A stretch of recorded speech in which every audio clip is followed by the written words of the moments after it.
Good evening and welcome to Game Time on YurView. Tonight's high school game of the week comes to you from Mesa, where a pair of teams with 4-1 records will square off as the Red Mountain Mountain Lions host the Basha Bears. Hello everybody, Chris Harris here along with former Dallas Cowboy and three-time Super Bowl champion Dale Hellstray. And Dale, tonight, two teams with 4-1 records, Basha and Red Mountain, as they head into the second half of the regular season. And oh, by the way, tonight it's homecoming here at Red Mountain. This place is going to be rocking. Should be a lot of fun. The weather's cooling down a little bit. Big game as you head into the second half of the season. Excited. Basha is led by their first-year head coach, Chris McDonald. He has made great strides in a short amount of time in turning around a program that won a total of 5 games the previous 2 seasons. Yeah, he has. He's done a really nice job. And again, you look at this Basha football program, a lot of coaching turnover, but they've done a really, really nice job getting it back together this season. Now, Basha senior captain Ty Sifferman will be all over the field tonight.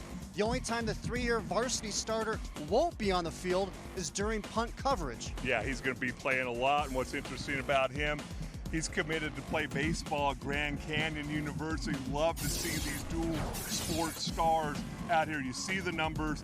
He's going to have to come up big tonight for Basha to have success. Now, Red Mountain is led by second-year head coach Mike Peterson, and the Mountain Lions have been in the state semifinals the past 2 seasons. Peter's is hoping this is the year they take it one step further and make it to state championship Saturday. You know, you talk about Mike Peterson. He's been around this program a long time. He's a defensive coordinator the previous 7 years before he took over as head coach. He's seen success at Red Mountain. He's looking to duplicate that. Talking with Coach Peterson about his team, one name that stood out was sophomore strong safety and running back George Ramirez. Yeah, he came up last year from the freshman team in the state playoff run. He's aggressive. He'll come up and hit you. He can run the football, looking to carry the ball a little bit more tonight. He's going to play an important part in the success of this Red Mountain football team going forward. And last year he played in the Freshman All-American Bowl in Florida as well. A very, very talented young player.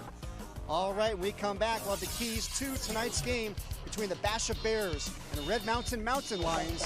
You're watching Game Time on YurView, Arizona.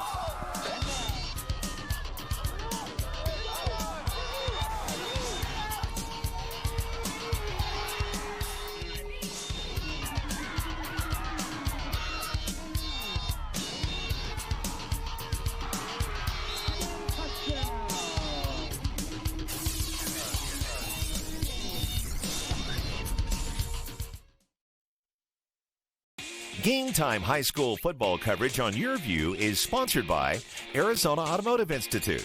Turn your dreams into reality with career training from AAI. By Circle K. It's time for a Circle K Polar Pop timeout. Your cup, your rules. And by Valle Luna, proud supporter of scholar athletes in Arizona. Join us all fall long for some of the top high school football from around the country on Game Time. Coming back to school is a big decision, but at AAI, we're with you every step of the way. We offer career-focused education, and we work with you from the day you enroll through graduation To help you reach the ultimate goal of moving into the career you deserve. Don't be afraid to try something new, to try something different. You will set an example for your family, for your children. It's never too late to start a new career. Check us out at aai.edu. Or call now and come visit our campus. What is Valle Luna Mexican Food and Cantinas? We are a true Arizona original, serving carefully prepared, authentic Sonoran-style cuisine since 1983. We are time-honored family recipes using only the freshest ingredients. Good fun, a family place, a gathering place. We are happy faces and happy hours. We are your new favorite neighborhood hangout. Valle Luna Mexican Food and Cantinas.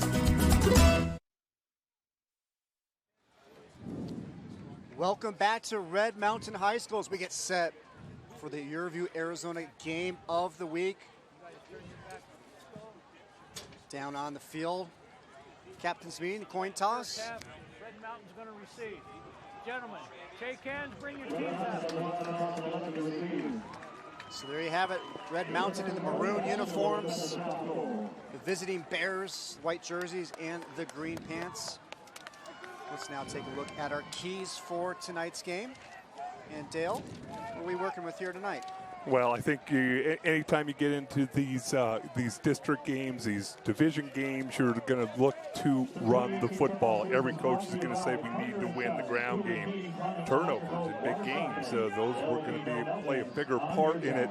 And then you have to remember, even though it's so early in the season, you mentioned that Basha had their homecoming last week. Red Mountain has their homecoming this week, and we're still in September, and it's still 94 degrees, Chris.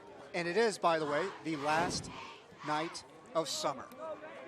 In most places. Except Arizona. We got about 6 more weeks. Yes. Good look right there at second-year head coach for Red Mountain, Mike Peterson.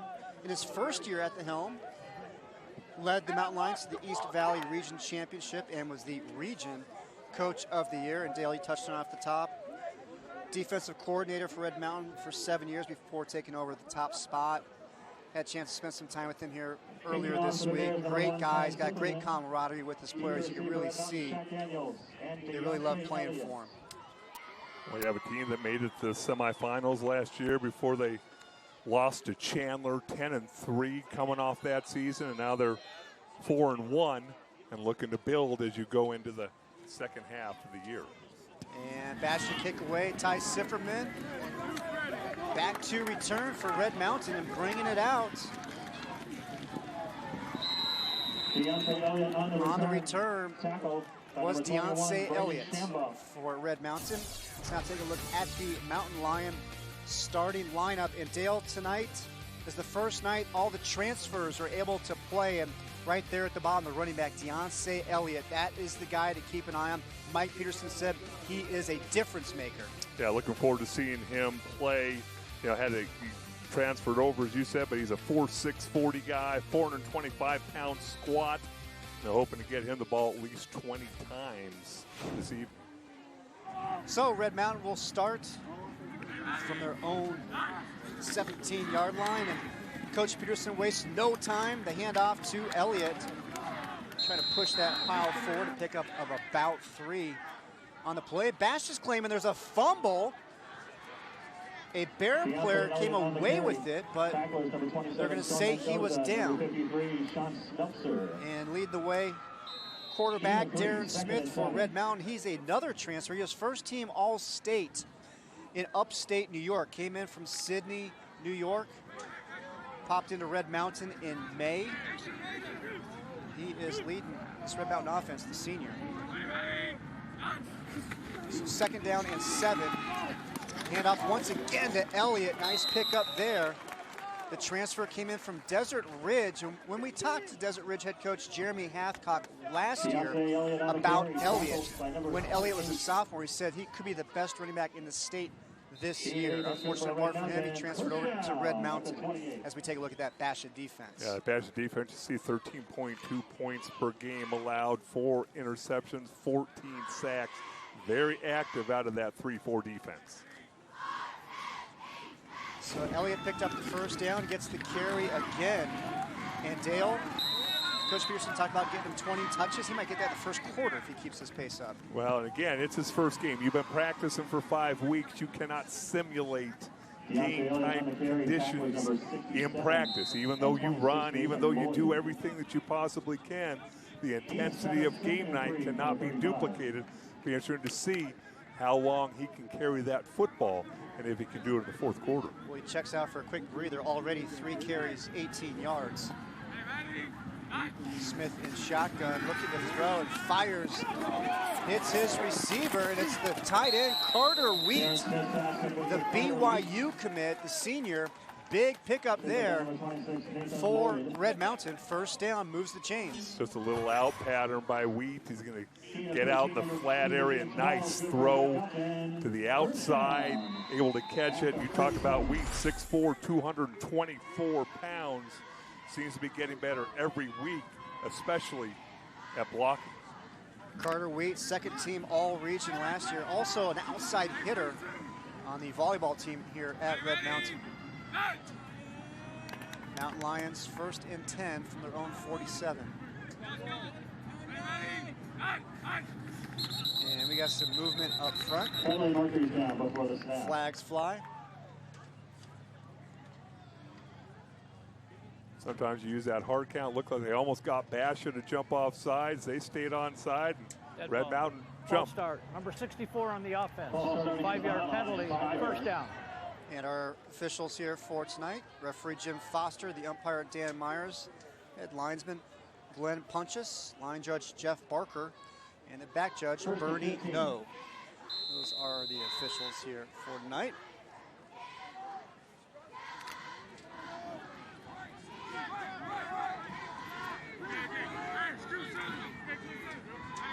So now pushes the ball back to the 42-yard line for Red Mountain. Handoff up the middle. Big carry there by the sophomore, George Ramirez, who we highlighted at the beginning of the game, Dale. Well, we highlighted him more for his defense, but they said they're going to try and get the ball a little bit more to him this evening. And what a nice 1-2 punch. One's a junior in Elliott, the other one's a sophomore in Ramirez.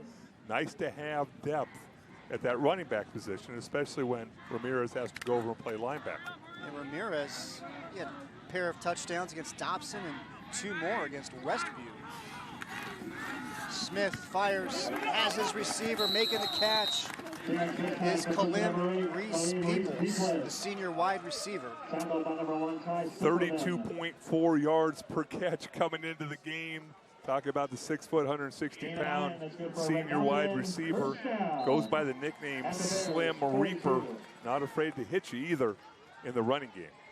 And you got to have those blocks on the outside, right, to break off those long runs? Well, wide receiver blocks take 5 and 8-yard runs and turn them into 20 and 30-yard runs. So he is much appreciated by the running backs, no doubt about it, here at Red Mountain. Another first down. And it's a handoff to Elliott. And finally throwing him to the ground for Basha is Sean Smelter, the senior defensive tackle. Well, both these running backs for Red Mountain are not going down on first contact, as with offensive lineman for Red Mountain is down on the field.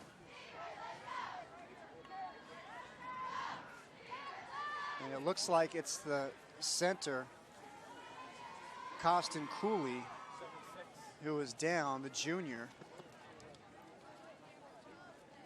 Now Cooley, he started at right guard last year as a sophomore.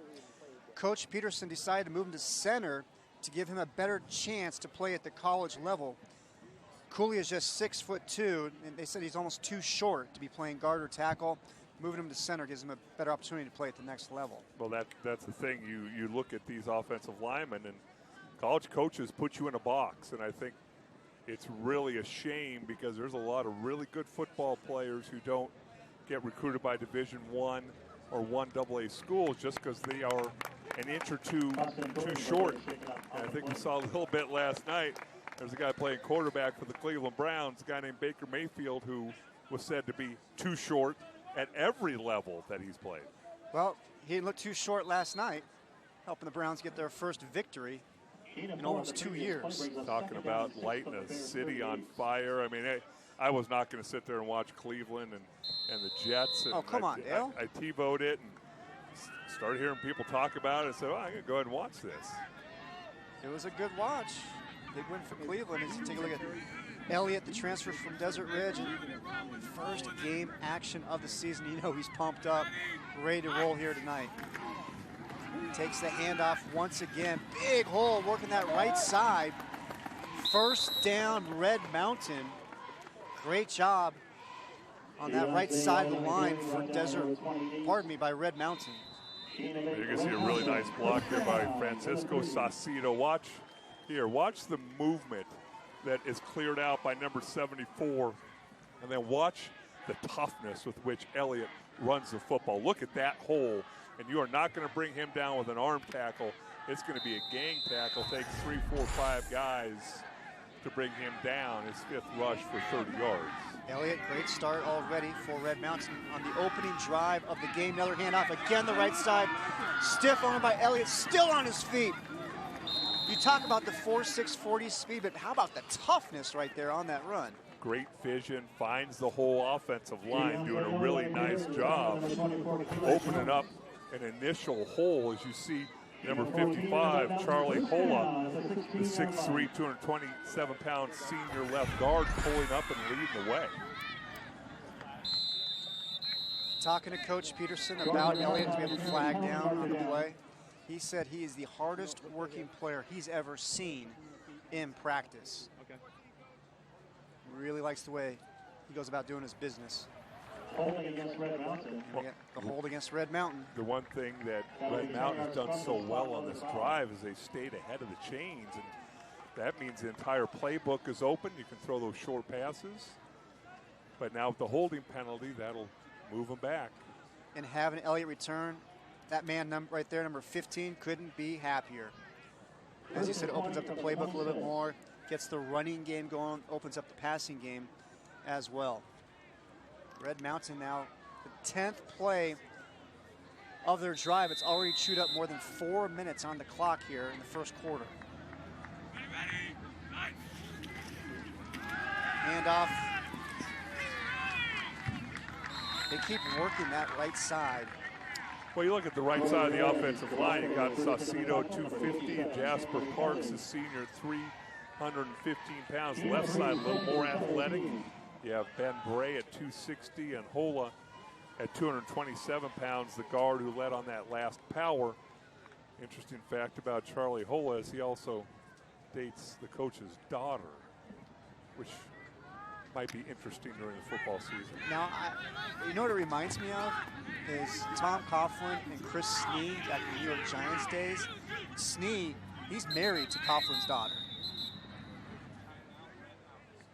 Playing for his father-in-law. Won a Super Bowl together, though.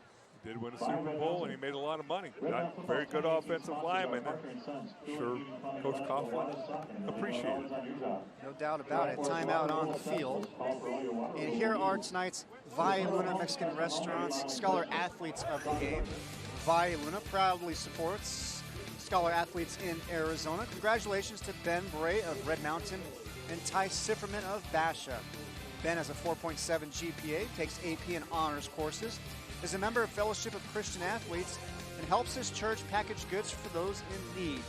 Ty has a 4.1 GPA, takes honors courses, is committed to play baseball at Grand Canyon University, and he also volunteers at the Chandler Unified School District, as well as the city of Chandler. Congratulations to Ty and Ben, the Scholar Athletes of the night, as we see Big Bray taking the field, coming out of the timeout.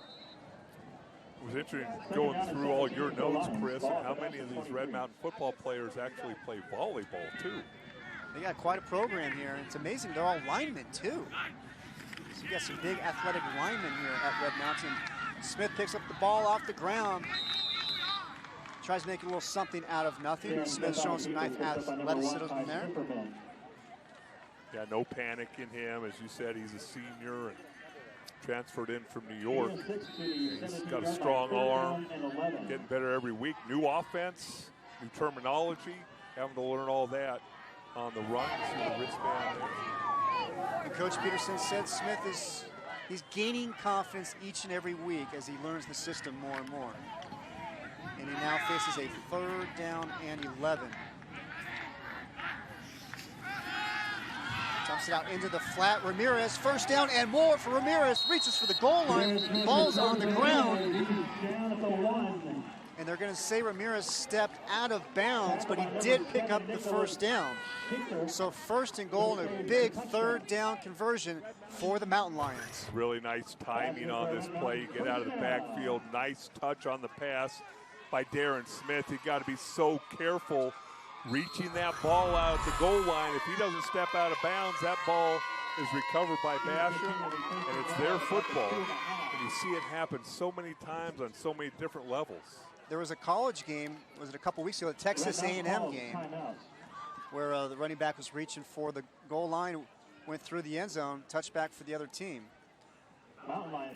So we got a timeout once again on the field. Well, Coach Peterson, he's got to be happy with what he's seen from his offense here in the opening drive. You come into the game with a game plan, and a lot of these coaches will script the first 10 plays, 12 plays, something like that. Just like the way that this offense is running the football, physical up front, and then, as we talked about, you rotate Elliott and Ramirez in that backfield, and you've got a dynamic potion running the football. First thing Coach Peterson said about his keys to the game: establish the run. And already on this opening drive for the Mountain Lions, 60 yards on the ground. Well, another key that he talked about was catch the ball. They've dropped the ball quite a bit early in this football season. Hand off to Ramirez, and he gets stopped by that Basha defense. It's going to bring up 2nd and goal. Well, it's interesting. They moved Ben Bray, the junior left tackle, from left tackle into center with the injury to Costa Cooley. See how that affects. Ramirez reaching for the goal line and gets it. Touchdown, Red Mountain. And it is the sophomore George Ramirez, the 2-yard touchdown run, and the Mountain Lions strike first. It's interesting. You have Ramirez, who's 5'10", 170 pounds, and you have Elliott, 5'10", 180 pounds. And boy, it's nice for each one of them to be able to give each other a break. Coming on now for the extra point is Connor Gardner. It is up, and it is good. So with 5:39 remaining here in the opening quarter, and it's Red Mountain who takes the opening drive, marches down the field. George Ramirez caps it off with a 2-yard touchdown run. Circle K Polar Pop timeout. We'll be right back. You're watching Game Time on YurView. For more in-depth coverage of the top players around, recruiting updates, behind-the-scenes access, and more, check out YurView.com.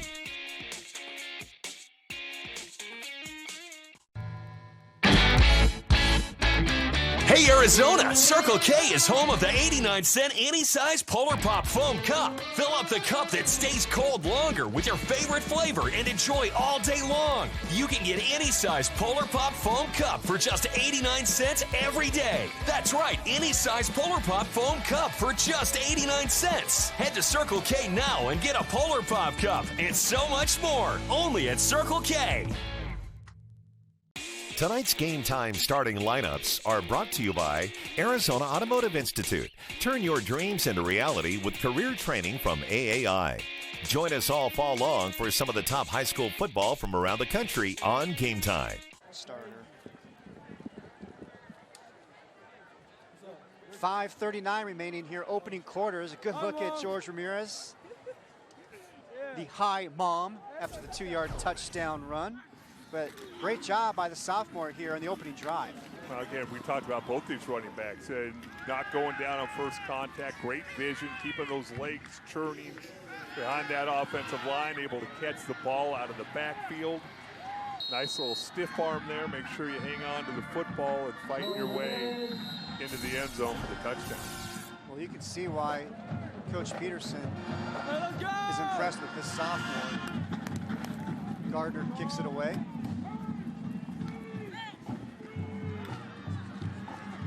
Coming out of the end zone, a big return on the move for Basha. Down the sidelines, Cam Mateen. Touchdown, Basha. Cam Mateen, the junior, returns the kickoff for the touchdown. Huge special teams play by the Bears as they strike right back.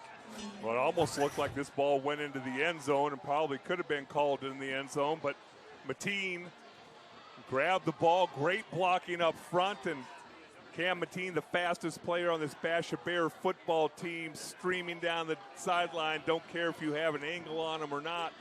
You are not going to catch him. And that's a little bit demoralizing for Red Mountain as you just drive the football down the field and then you give up a special teams touchdown. On now for the extra point is Ty Sifferman. And it is good.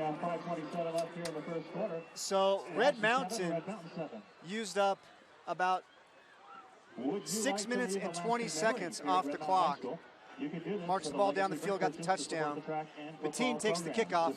It takes about 13 seconds off the clock and ties this game up. You know, you can hang your head a little bit if you're Red Mountain, and obviously frustrating if it's special teams, coach, and players. But the other thing you have to remember, if you're Basha, now that defense was just on the field, as you said, for almost 6.5 minutes. Getting the ball pounded at you. You barely got a cup of water down in you, and it's time to go back out there again. So officially, it's going to be a 99-yard kickoff return. But as we saw, as you mentioned, he caught the ball in the end zone about a yard or two deep and brought it out. And the ball's supposed to be dead in high school football once it crosses the goal line. If the whistle's not blown, you got to finish the play. And that's what they did. Well, that didn't bother that man right there, Chris McDonald, one bit. He's got his guy returning the kickoff for the score, tied at 7. Another kick into the end zone. This one they called. A little more egregious. Let's see what this Red Mountain offense can do. Can they put another drive together? And it was an impressive opening drive. Well, it was so balanced. I mean, obviously they ran the ball more, but threw the ball a couple times. Ball was right on the money from Darren Smith, whether he's throwing it to Carter Wheat or whether he's throwing it to George Ramirez. So a nice mixture. 3 of 3, 37 yards in that opening drive by Smith. And he's going to go shotgun. Receiver split. One up top, one low. It's going to be the handoff to Elliott. And we've got a flag on the play. Looks like they're going to get holding call here on Red Mountain. I think it's on the left side of that offensive line.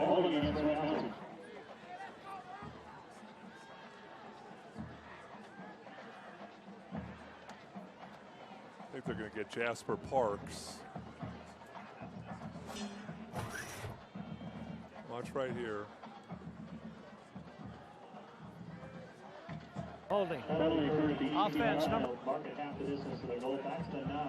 Again, all officials' eyes are going right to where the running back is running the football. I was going to try and stand up for you, Jasper, but Red Mountain now, you've moved Ben Bray into center. Now Jasper Parks from right tackle to left tackle. As the starting center, Costin Cooley, is on the sidelines being worked on. Came off the field. He's got some ice wrapped around his right ankle as he sits on the trainer's table. You mentioned Jasper Parks. He's an interesting story. He did not play football last year. Played his first 2 years, didn't play last year. He missed it, decided to come back for his senior year. And Elliott gets loose once again up the middle. Nice run there by Deontay Elliott. He continues to be a workhorse here in the first quarter. Well, you just see Jasper Parks' size, 6'6", 315 pounds. Glad he will not regret coming out and playing his senior year. You remember your senior year for the rest of your life. Look right there, Costin Cooley, the junior center.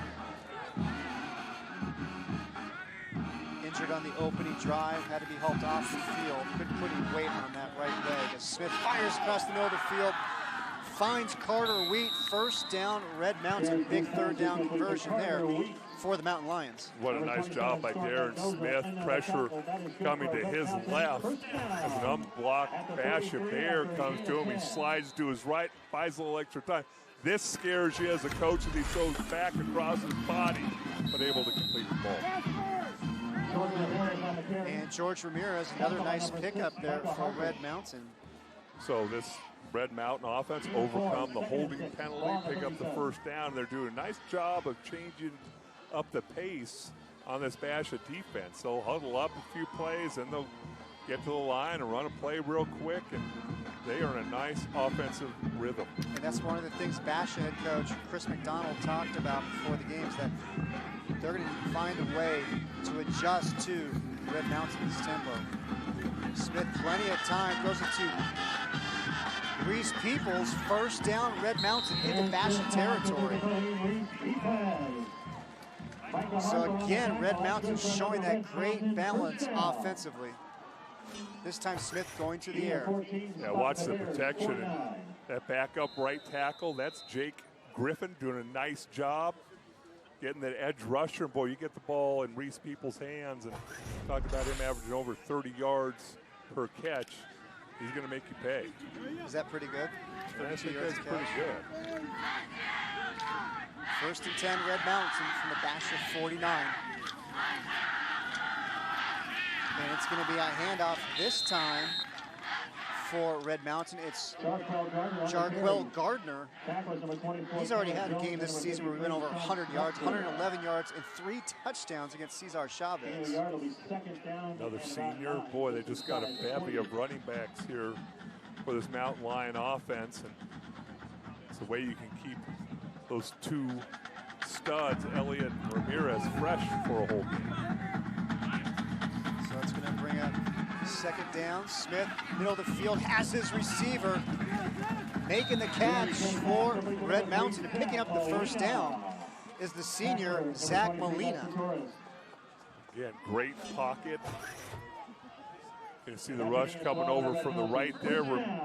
That's George Ramirez able to step up and slow down the rush. And very calm and cool is Darren Smith. You can see the arm strength. And Molina with the catch. Smith pump fakes, looks to throw deep, brings it back. Scrambling, finds his receiver. It's going to be Carter Wheat once again. Great composure right there by Smith. His initial receiver wasn't open, bought himself some time and found Wheat. Looks like a big kid listed at 6'2". Again, you're going to have a nice pocket show up here, this offensive line. Doing a nice job initially, nowhere to go. And then, yes, so calm back there. Eyes are still downfield. Got to love the way that Carter Wheat catches the ball, as I don't want to jinx him, but Darren Smith has started off 8 for 8 for 83 yards.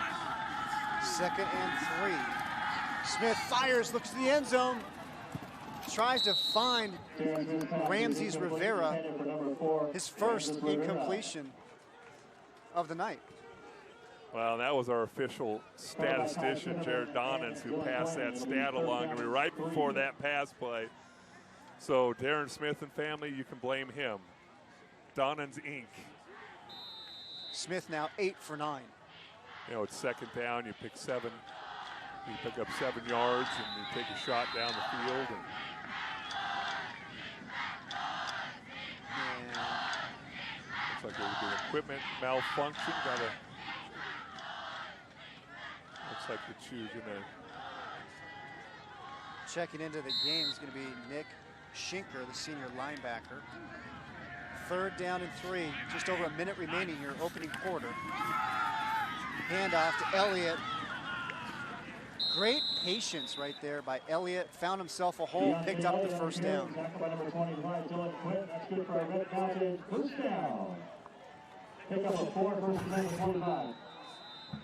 See that nice job pulling, and you said patience, looking like Le'Veon Bell, waiting for a hole to develop and then having the speed to burst when he needs it.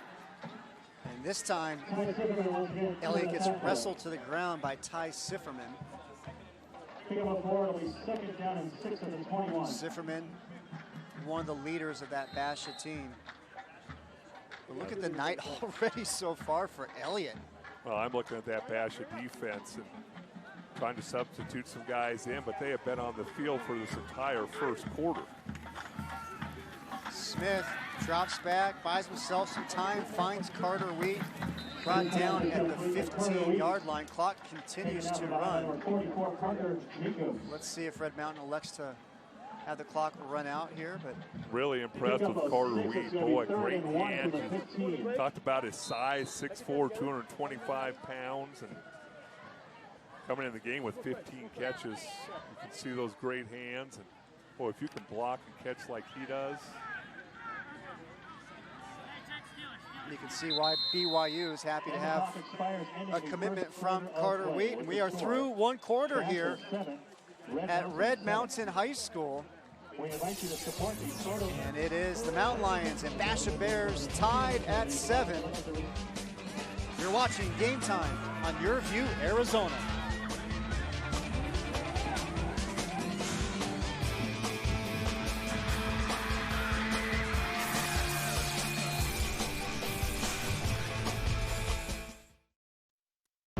See it, hear it, feel it.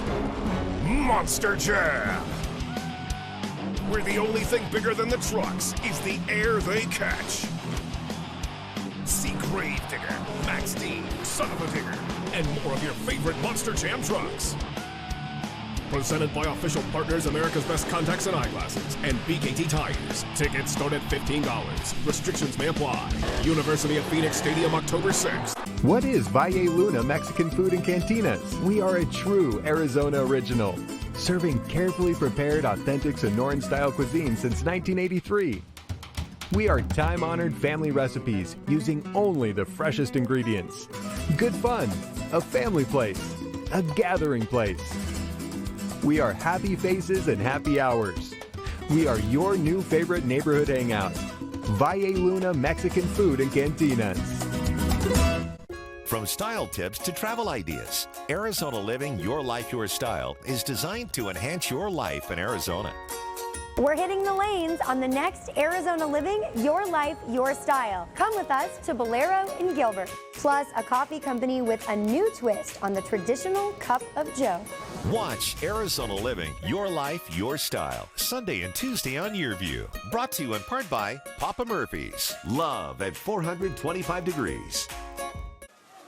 It's homecoming here at Red Mountain High School as we get set to start the second quarter. And Basha and Red Mountain tied at 7 apiece. Well, Monster Jam is adrenaline-charged family entertainment providing jaw-dropping displays and gravity-defying feats that leave fans on the edge of their seats. The biggest stars on 4 wheels return to University of Phoenix Stadium on October 6th. Tickets available now at Ticketmaster.com. And Dale, you touched on it a few moments ago. Basha's defense been on this field quite a bit here tonight as Elliott's going to take the pitch, breaks a couple of tackles, still on his feet. Deontay Elliott, his first touchdown of the season on the opening play of the second quarter. Well, I was just about to say, you look at the time of possession, 11 minutes, 48 seconds for Red Mountain, but yet it's a tie ball game. Offense run 26 plays, 89 passing yards, 87 rushing yards until this last run by Elliott. But you can already tell it has taken its toll on this Basha Bear defense. Connor Gardner on for the extra point, and it is up, and it is good. And the score is Red Mountain 14, Basha 7. Take a look at Deontay Elliott.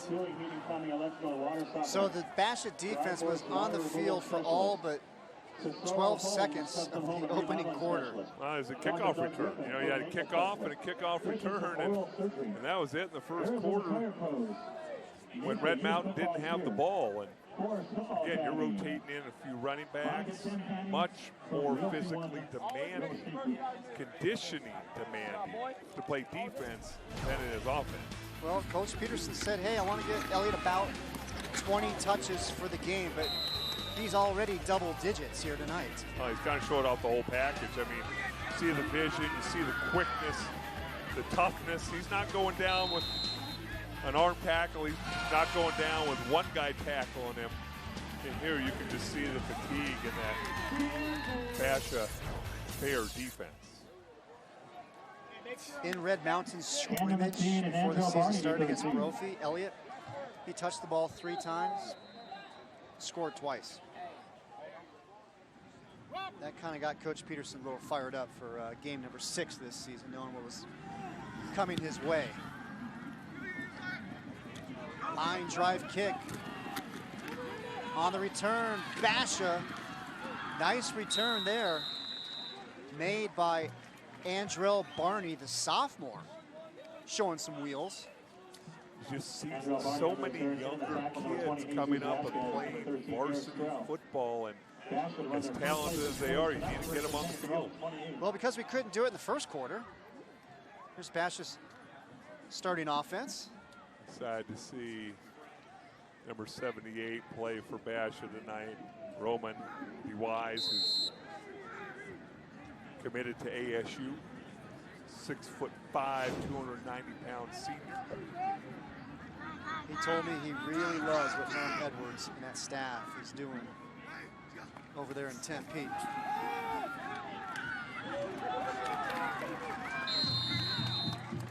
Quick pass out the flat to Sifferman, but Sifferman's got nowhere to go. Gets bottled up by that Red Mountain defense. That Red Mountain defense giving up less than 14 points a game, 7 interceptions, 10 sacks on the season. Second down and 11. Cole Lundberg with the carry. Coming in to make the tackle. It's going to be Alexander Randall along with George Ramirez. Yeah, we talked about Ramirez on offense. Came up last year, played linebacker in the playoffs. He's all over the football field. See the numbers there on Gabe Friend, who's played some this year. He's starting tonight in place of the regular starter, Connor Phelan. Phelan hurt his AC joint, his throwing shoulder last week against Highland in the fourth quarter. His friend fires across the middle, intercepted. George Ramirez working the left side.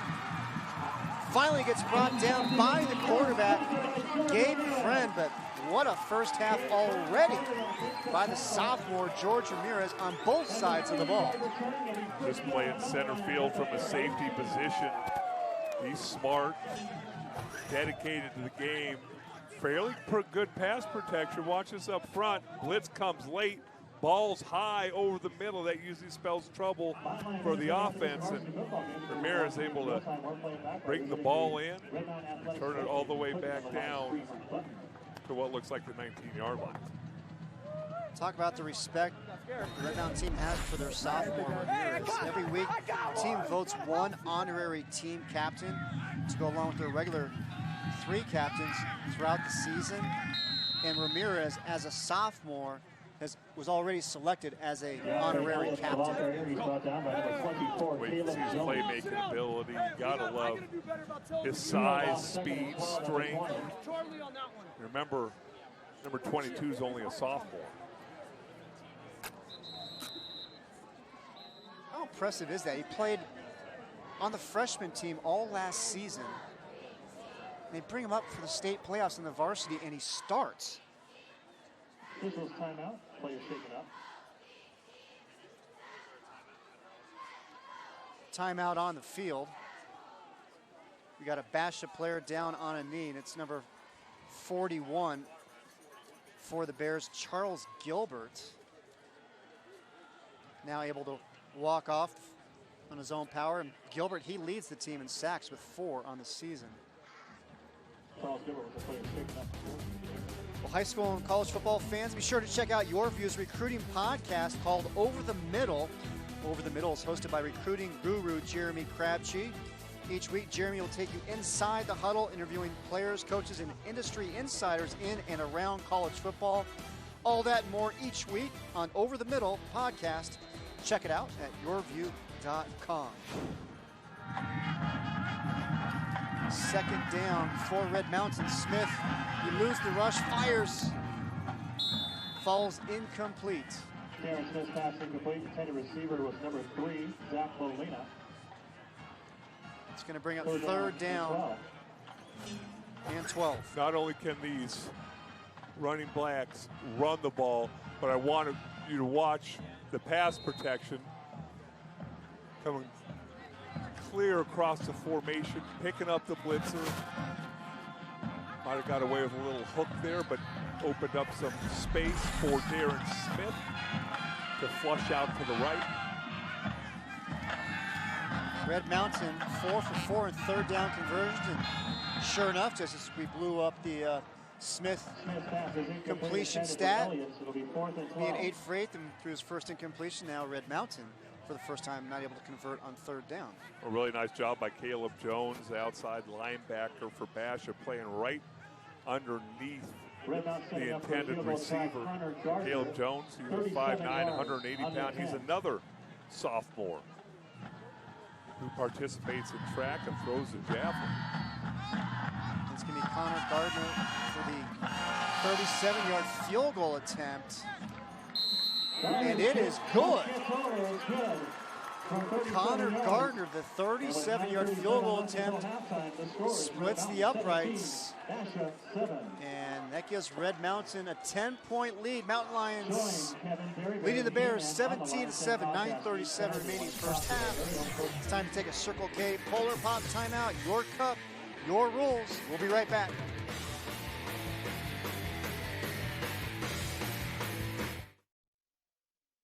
Tonight's Game Time starting lineups are brought to you by Arizona Automotive Institute.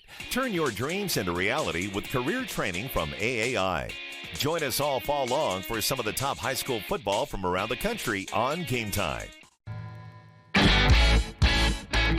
Hey Arizona, Circle K is home of the 89-cent any-size Polar Pop Foam Cup. Fill up the cup that stays cold longer with your favorite flavor and enjoy all day long. You can get any size Polar Pop Foam Cup for just 89 cents every day. That's right, any size Polar Pop Foam Cup for just 89 cents. Head to Circle K now and get a Polar Pop Cup and so much more. Only at Circle K. You're watching Game Time on YurView. For more in-depth coverage of the top players around, recruiting updates, behind-the-scenes access, and more, check out YurView.com.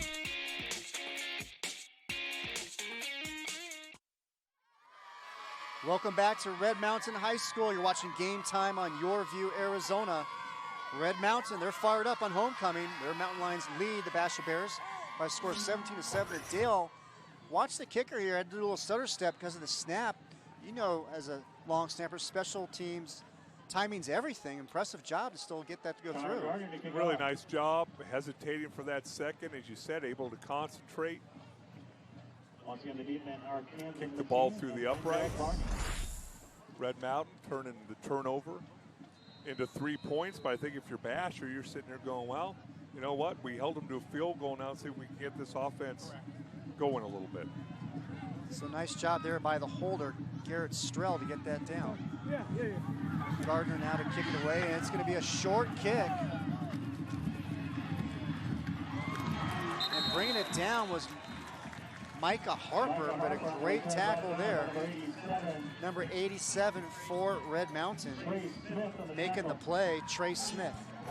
Well, I was going to say, I'm not so sure how many more times I'm going to kick it deep to this Basha football team. They took the first one back for a touchdown. Second one looked like it had a chance, but still with great field position. Let's go ahead and pooch that ball, go down and cover it, maybe get it out of those fast, athletic guys' hands in the back of your kickoff return team. 9:34 remaining here, first half. This Basha offense has not been on the field a whole lot here tonight.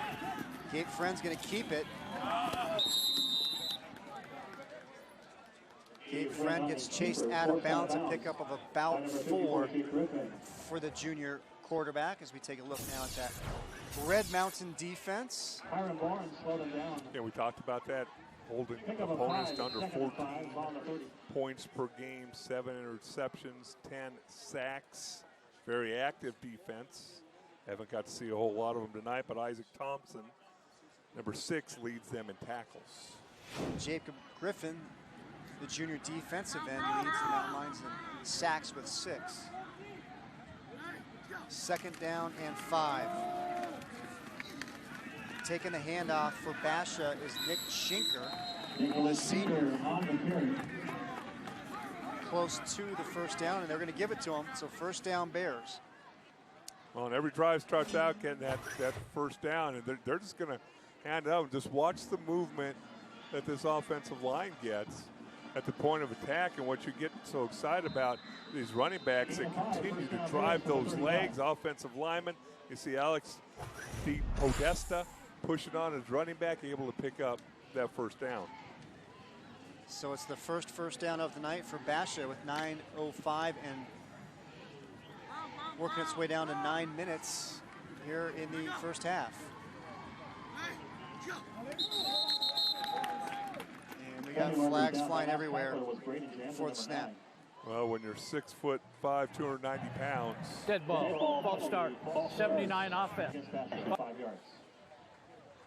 Not sure who they're going to call that on, but somebody on the left side of the line. And DeWise is 6'5", 290. Joe Lee, the left guard, 6'1", 270 pounds. Joe Lee, high GPA, scored a 33 out of 36 on the ACT. I could have taken it twice and not added up. And he still to 33. Yeah, I'm with you on that. It's a high number. First and 15. Friend looks to the right, goes to the left to the screen to Sifferman, who gets brought down. How about that? The nose tackle, Alexander Randall making the tackle on Sifferman. Now Randall, this is a guy who's big, strong, has a great motor, and he occupies double teams down there in the trenches. As we got a timeout on the field. Point of emphasis this year, the sideline warning. That's directly from the head of the AIA officials. They want to clean up the sideline so the officials can run freely up and down the field without fear of running into a stray coach or player. That does happen from time to time. We just had a look at Chris McDonald, the head coach for Basha. He was the head coach at Maricopa the previous 4 years. We had a 22-18 record there with the Rams. Nice ball there by Gabe Friend. Sifferman tries to cut it back inside, but steps out of bounds. But a nice looking ball there by Gabe Friend, showing that good arm that he has. Nice catch by Sifferman, 31 catches, 397 yards coming in to the game. You see almost 13 yards per catch, 2 touchdowns, and this is an all-state baseball player, real leader on this football team. You touched on it off the top. He's committed to play baseball for Andy Stankiewicz at Grand Canyon University. Handoff left side. And Basha is able to convert on 3rd down, and Schinker again with the carry. Last year against Red Mountain, Schinker had 3 carries for 62 yards and a touchdown. Well, Schinker's 6 foot, 180 pounds, runs a lot bigger than that between the tackles. You can see how physical he is, and now this Basha Bear offense starting to get into a nice little rhythm. And you know who appreciates that? The Basha defense. Gives him a little breather. Bears with the ball at midfield. 1st and 10. Friend goes down the left sideline. Tries to find his receiver, Cam Mateen, but Cam can't quite catch up to it. Mateen already has a kickoff return for a touchdown in the first quarter. Ramirez on the coverage there for Red Mountain. Nice protection up front, able to step into the throw, threw it where only your guy can get it. We've seen Cam Mateen has big playability on kickoff returns. He's averaging over 21 yards a catch and has 4 touchdowns on the season. And I want to get a correction there. It was Jesus Vasquez, the senior cornerback, with the coverage on that. 20. Friend fires incomplete. It was always so interesting to me, just trying to get in the minds of play callers offensively. You're running the football, you're kind of pounding this Red Mountain defense, you're getting in a nice little rhythm. Then you throw the ball down the field on 1st down, it's incomplete. Throw the ball on 2nd down, now you're 3rd and 10, and you're going to have to throw the ball again. So Friend gets the call from McDonald. McDonald talking about Friend. He said he's got all the tools, he just needs experience. He's getting it here tonight. Starting in place of Phelan, 3rd and 10.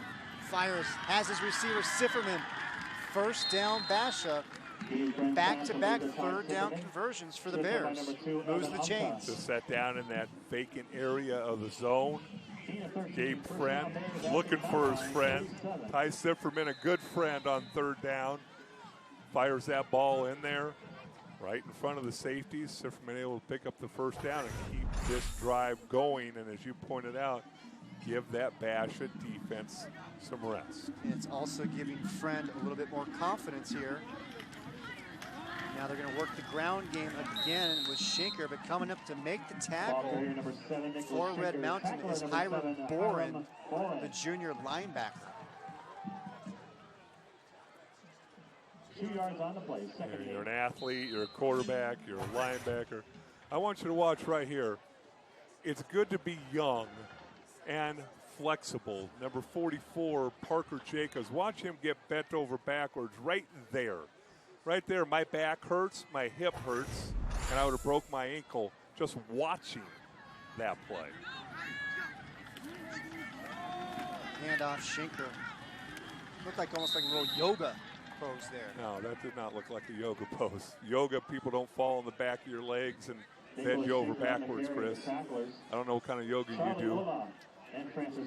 But tremendous job. Being in great shape. Parker Jacobs, 6'4", 240 pounds, has an offer from San Diego. Got a lot stronger this year for this Basha Bear football team. Here comes the 11th play of the drive. Shoot up about 4 minutes off the clock. 3rd and 6. Friend fires. Sifferman again. And a third straight third down conversion for Basha, keeping the drive alive. Can be really frustrating for defensive coordinator Kyle Enders in this case. And just looking at number 1, never took his eyes off him, throws the ball to him. You know he's got sure hands. Know he's going to run a deep enough route to pick up the first down and keep that drive alive. Number snipe for Sifferman, 5 catches already. Basha's got the ball down to the 25-yard line. This time, pass falls incomplete. The intended receiver was Cam Mateen. Well, it was either the quarterback, Friend, or the wide receiver, Mateen. Looked like it that Friend was expecting a back shoulder throw. Mateen was expecting a go route and weren't on the same page. And now again, going to bring up second down and long.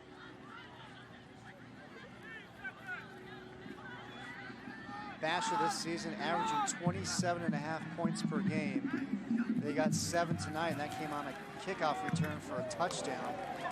As they try to hit Sifferman on a screen, falls incomplete, going to bring up 3rd and 10. Well, I think if I was Ty Sifferman, saw 4 Red Mountain defenders running at me, I think I might just bat that ball down rather than try and catch it. Those slip screens or whatever you want to call them, jailbreak screens. Boy, you have to have a lot of confidence and no fear as a receiver to make those work. So Basha, 3 of 3, converting on 3rd down on this drive. We'll see if the trend continues. 3rd and 10. Friend down the middle of the field has a receiver, Sifferman. Ball is tipped and falls incomplete. That will bring up 4th down. Nice job by Evan Umpta, the free safety. Kind of the field general back there. You're just going to see, watch how many red jerseys are going to end up being around number 1 when this ball comes down into your screen. There's 1, there's 2. Nice job by Umpta going up there at its highest point. Field goal attempt, 42 yards. So coming on now for the field goal is going to be Ty Sifferman, a 42-yard attempt. His longest of the season is 44. And it is good. Ty Sifferman, he connects from 42 yards out. Trims into that Red Mountain lead. It's now a 17-10 game. What does Sifferman not do? My goodness. Would you like to purchase a legacy brick? to help support the track and football Very program. impressive game so far already for Ty Sifferman. This is a guy who does it all. I had a chance to talk to him on Monday. They've got a wheelbarrow full of bricks. Sifferman told me the motto this year is all in. Before the season started, each player signed a brick and put it in the wheelbarrow that sits at the door as they leave the locker room for the practice field. Now, he said the team wants to win and play for each other and this new coaching staff. He told me this, it's a whole new feeling this season with the players, the coaches. It's been a very positive experience here. Well, that's the thing. There's always been what everybody says is talent at Basha. Just been a lot of turmoil and upheaval down there with the coaches. And if you could get that stable, you have a chance to be a really, really good program. And it shows with the start to this season. Basha 4-1 coming into tonight's game. A lot of positive energy right now going on with this Basha program. These two teams met last year at Basha. Red Mountain got the victory 27-21. Basha hoping to flip the script here tonight. Sifferman coming off the 42-yard field goal, set to kick it away. A line drive kick into the end zone. Be a touchback for Red Mountain. And we touched on it off the top, Dale. Sifferman, the only time he is not on the field is for punt coverage. Guy's just an absolute Iron Man for this team. No, not only that, but really skilled. I mean, strong leg, kicking the ball in the end zone on kickoffs, made a 42-yard field goal with plenty of room to spare. 5 catches already in the first half.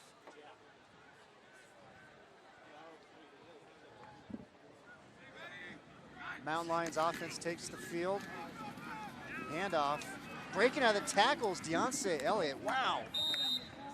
How did he get out of there? Looked like he was going to be thrown for a 1-yard loss. Kind of a pile up. Watch over here. And the next thing you know, number 28 is going to come squirting out the left side. Great balance and strength. We've talked about that 425-pound squat. Ladies and gentlemen, remember, he is only a junior. Able to make the stop was Dylan Quinn, senior defensive back, but it's 2nd down and 4. Just under 4 minutes remaining here, first half. Smith pump fakes. Fires across the middle, falls incomplete. The intended receiver was Zach Molina, the senior. Another one of those late throws over the middle. A lot of white jerseys around there.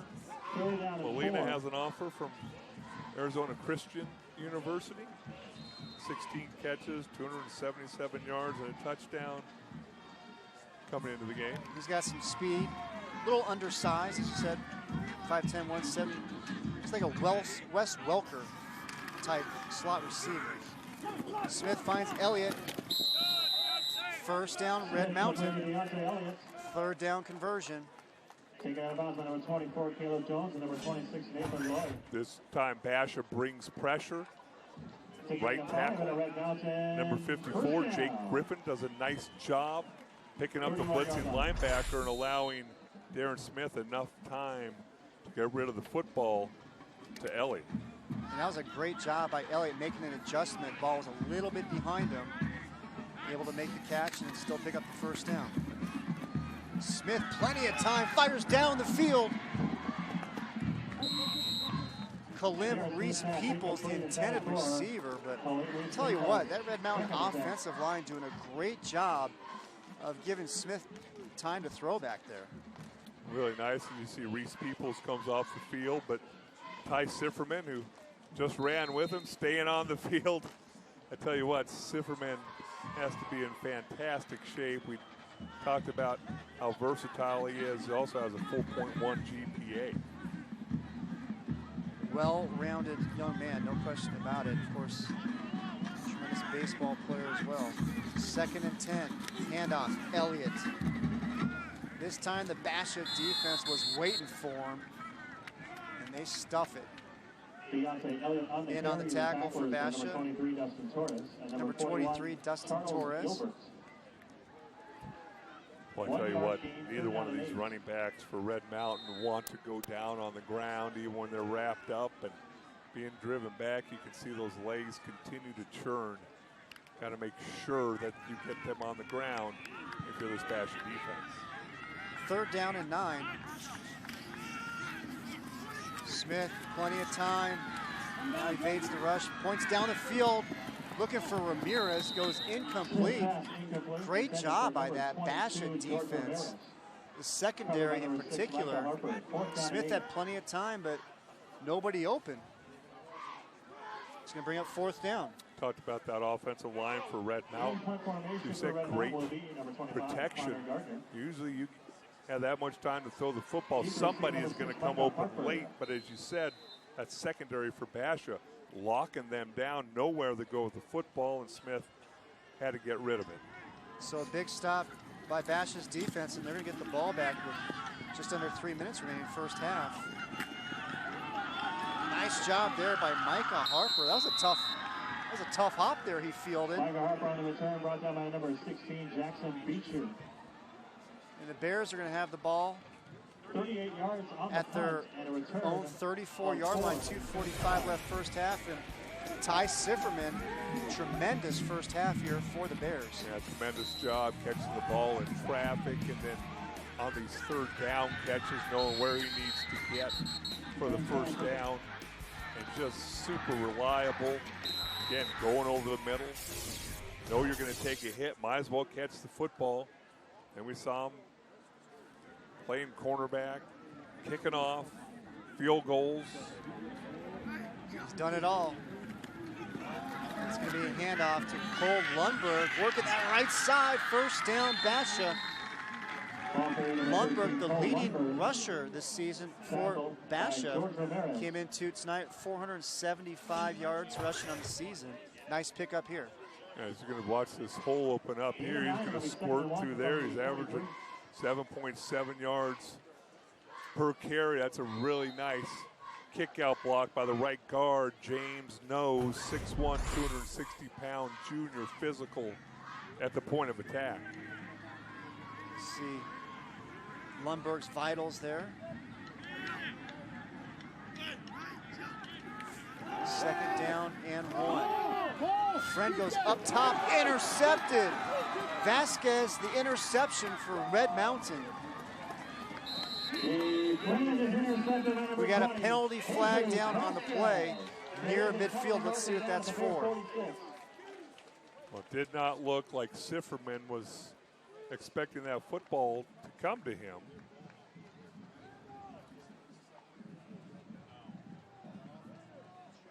Personal foul on the return. Personal fouls against Red Mountain.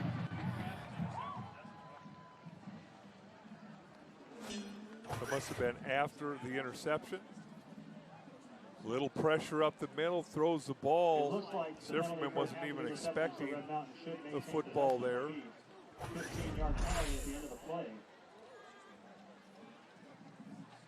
Something happened away from the football. So Jesus Vasquez, the senior, comes up with the interception. It will stand. Talking with Coach Peterson about Vasquez. He's fast, he reads well. And he read that play very well, coming up with the interception. His first of the season. So 2:27 remaining. First half. Elliott takes the handoff. He's going to get tripped up.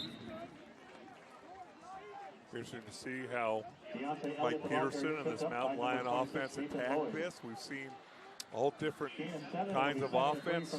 Hurry up, huddle up, somewhere in between. You said clock's rolling down to 2 minutes.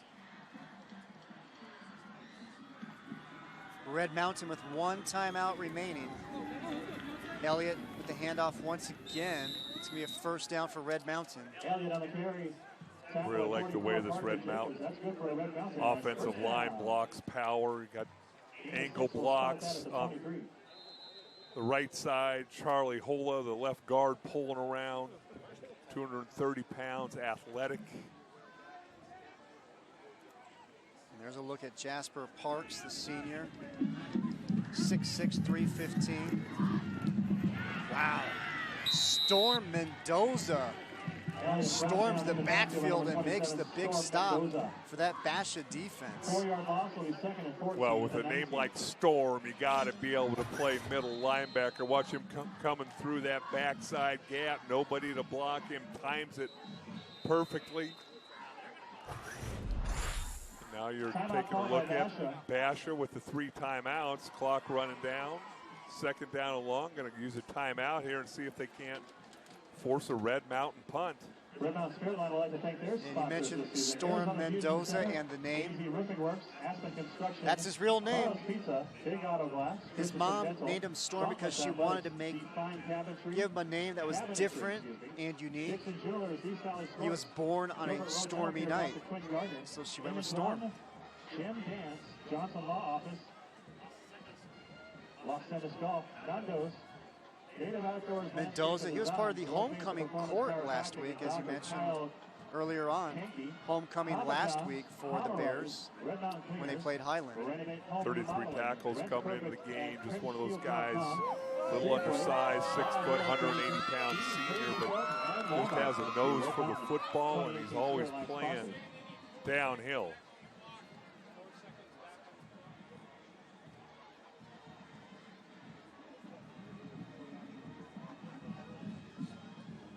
Not sure why the official does not talk into his microphone.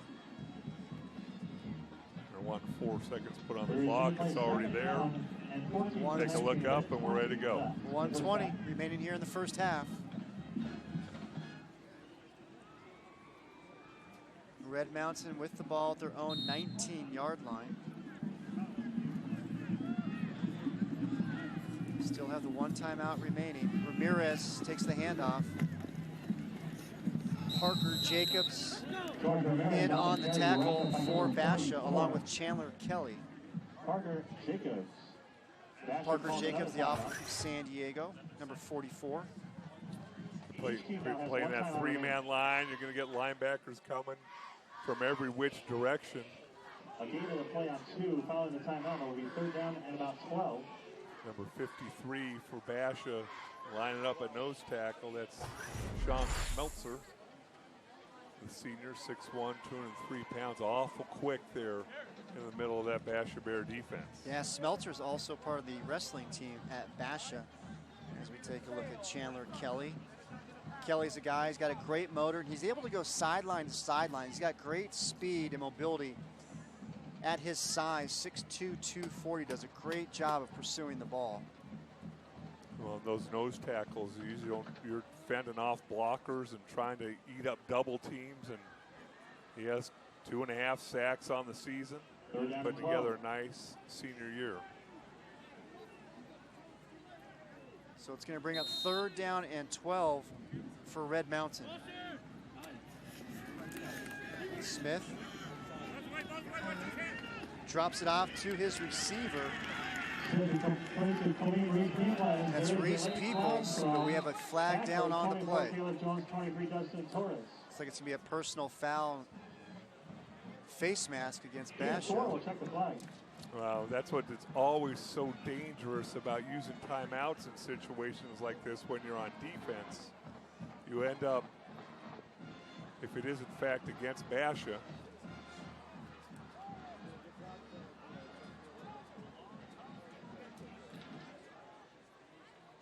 not sure what all the conversation about. It's either a personal foul or it's not, and let's move on. Jim Foster, the referee, with the call. Personal foul. Illegal helmet contact. Personal foul on the defense. 15-yard penalty. 3rd down. 1st down. Obviously, point of emphasis, helmet-to-helmet contact.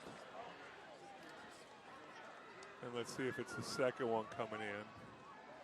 That looks like they're going to get number 23, Dustin Torres. Clock continues to run. 50 seconds remain. Smith rolls to his right, fires. in and out of the hands of Reese Peoples. But that will stop the clock with 45 seconds remaining.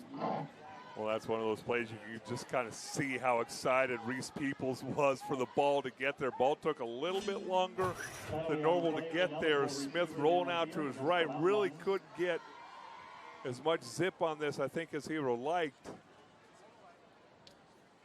Ball went through his hands.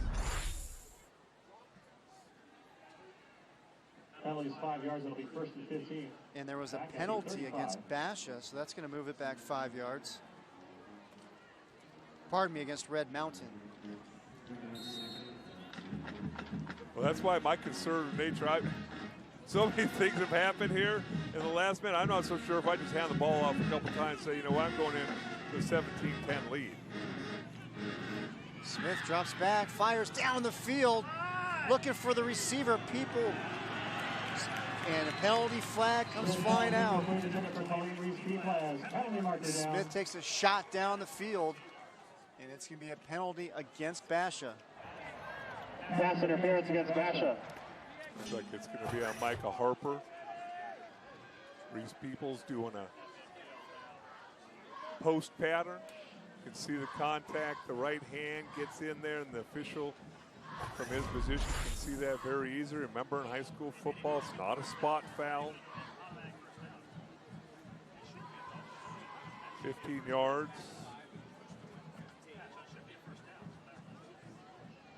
So that brings the ball to midfield. Ball will be spotted at the 50-yard line. And it should be a first down for Red Mountain because it was 2nd down and 15. All right, so they move the chains. Smith escapes the pressure, gets rid of it, finds Ramirez. Ramirez pushing forward. And check that, that was Deontay Elliott with the catch. Well, again, you're rushing Darren Smith. You're not wanting to get too wild and crazy because he has gotten out of the pocket. You see right there, that's number 44, Parker Jacobs. He kind of sits down, almost has him. Able to complete the ball out in the flat. Play took quite a bit of time off the clock. Red Mountain uses their last timeout. So 22 seconds remain. Tell you what, the quarterback, Darren Smith, he's looked impressive here tonight in the first half for Red Mountain. Been really impressed with the senior transfer from New York. As we take a look at the Red Mountain schedule, as they are now in the second half of their season, went 4-1 in their first 5 games. The only loss coming at Perry. Close one last week against Westview from Avondale, and you see the blowout against Dobson, and Perry obviously having another great season. Cesar Chavez and Desert Ridge. Yeah, Red Mountain, they overcame 5 turnovers in that win last week against Westview. As you see the numbers on the night so far for Smith. Looking for more here. 20 seconds remain. Smith fires, has a receiver open, touchdown! In and out of the hands. Ramses Rivera. The junior had it, and then he lost it. What a nice throw by Darren Smith. Able to step into this throw right on the money. How on earth you allow a receiver to get behind you as a safety in a situation like this? It happens a lot. Looked like there was going to be a play made there by number 11, Barney. You see the reaction there by Smith. He thought he had 6. Well, if he could have gotten one more step down. 3rd and 4. Smith gets rid of it. Tries to find Rivera again. Falls incomplete. It's going to bring up 4th down. 10 seconds remain. Well, you can see Rivera breathing hard, the junior. Well, he just went on a deep route. And he comes right back. Smith tries him again with the shorter ball, but both incomplete. 4th down. Smith takes a shot to the end zone, looking for Rivera again. This time it's intercepted. Micah Harper. Micah Harper with his first interception of the season. 6/10 of a second on the clock. The Bears will take over at the 20. And Basha will snap the ball one more time before the end of the half. You take a shot, 3-man rush. It's going to be a nice pocket. Nope, not much pressure on Darren Smith as he steps up in the pocket. Takes a shot down the field. Look again for a second like Rivera was going to come open. But then those Basha defenders got over there, led by Micah Harper. And you had Rivera there at the end, give a little shot to the helmet to Harper.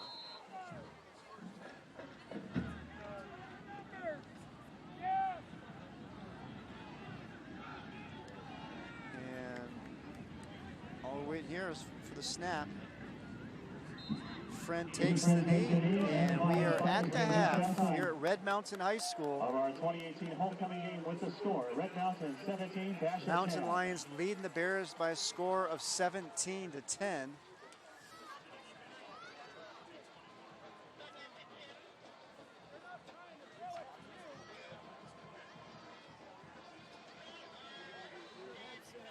See Chris McDonald right there talking to his senior running back, Cole Lundberg. And we are now being joined by Red Mountain head coach Mike Peterson.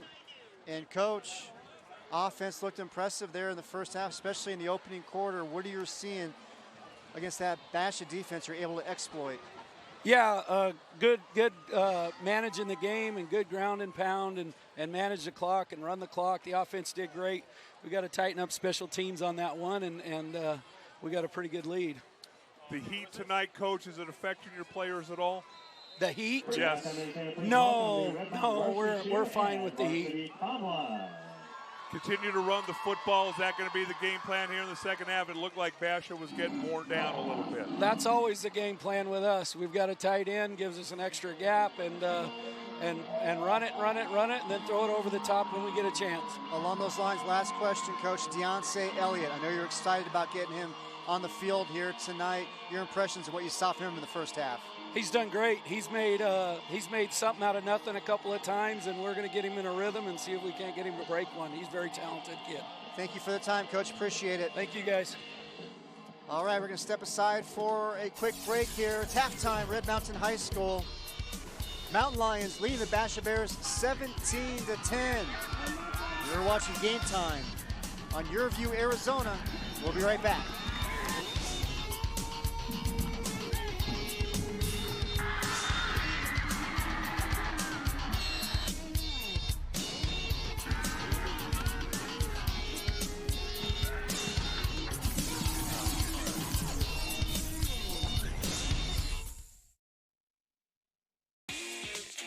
Halftime on YurView is sponsored by Arizona Automotive Institute. Turn your dreams into reality with career training from AAI.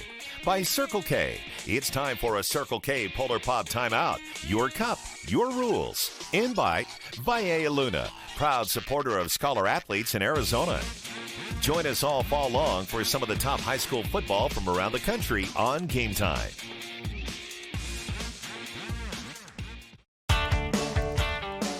It's a new season for the D-backs, but not just any season. It's the 20th anniversary, so they have a whole lot of new things going on around the ballpark. You don't want to miss it. Check this out. Our best deal is going to be every day the D-backs value pack. The value pack is $25 every single game, and you'll get a ticket, a hot dog, and a Pepsi for everybody in the family. So it's definitely the best way if you're on a budget and you want to come out and still get some great seats. Look for the D-backs value pack.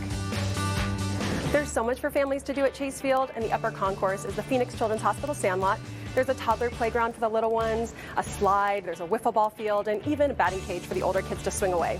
Kids can get free tickets to all Sunday home games. All they have to do is sign up for the free program, the D-backs Kids Club, presented by Dan's Eyes and Dairy, and they get a free prize for every game they attend and tickets to all Sunday home games. All right, sounds like a lot of fun. Make sure you check out a game or two this summer and be a part of the D-backs 20th anniversary celebration. So I'll see you here at Chase Field.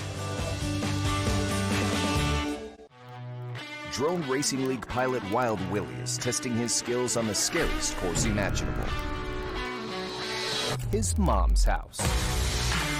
Fortunately, he's using panoramic Wi-Fi from Cox, because even a 1-second delay could mean trouble for everyone.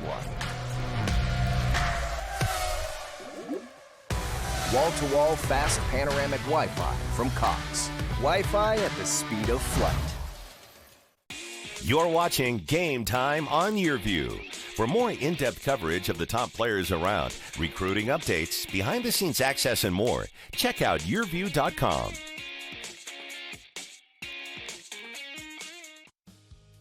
Hello, everybody. You're watching Game Time on YurView Arizona. It's halftime of our game of the week, and we are at Valle Luna Mexican Restaurants in Phoenix. Chris Harris here, joined by Janie Riddle. How are Pleasure you? to be with you today. Glad we could be here. Now, you guys are heavily involved with football here in the Phoenix area. We're glad to have you as a proud sponsor, scholar athletes here on YurView Arizona, but you're also heavily involved with the National Football Foundation. Talk to us about that group. Yes, the Valley of the Sun chapter of the National Football Foundation was established in 1971. We are one of 121 chapters across the nation, with our national office being in Texas. We are very pleased to be one of in the top 5 chapters active, fundraising for scholarships with our young athletes out there. And that's why we love being a part of your show. Well, we're glad to have you aboard, that's for sure. Now, what are some of the things that your group does for the scholar athletes? Well, we have several events during the year, and our main goal, our mission statement, is to further develop that scholar athlete and build our football players into future leaders.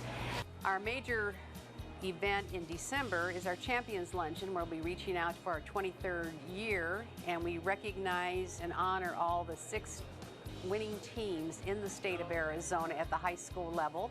We also recognize all the coaches, and this year we'll be presenting 8 position awards to those athletes that were amazing on the gridiron this season. And then come around the springtime, we will have our 37th annual Scholar Athlete Banquet, which will be held in April at the Scottsdale Hilton Resort. At this event, though, we honor around approximately 50 scholar athletes, both high school, junior college, college, and university levels. That's fantastic. Now, people hear about this. How do they get involved? Well, if you're a scholar athlete out there, or maybe put it this way, if you're a football player and you're going to go on to college, you need to get with your football coach this November and say, hey, coach, I understand there's a packet to be filled out, and I'm interested in getting a scholarship. And then those scholarship packets will be turned in by mid-January to all of us. So, now, you've been involved in football, like we said, so long in this community. What does it mean to you and your husband, Bill, to get involved in projects like this? We love giving back to the community. This all started back in the 80s.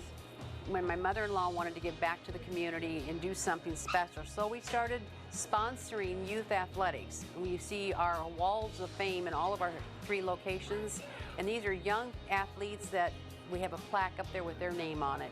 And a lot of these people come back years and years later and they'll say, hey, there's my picture on the wall up there.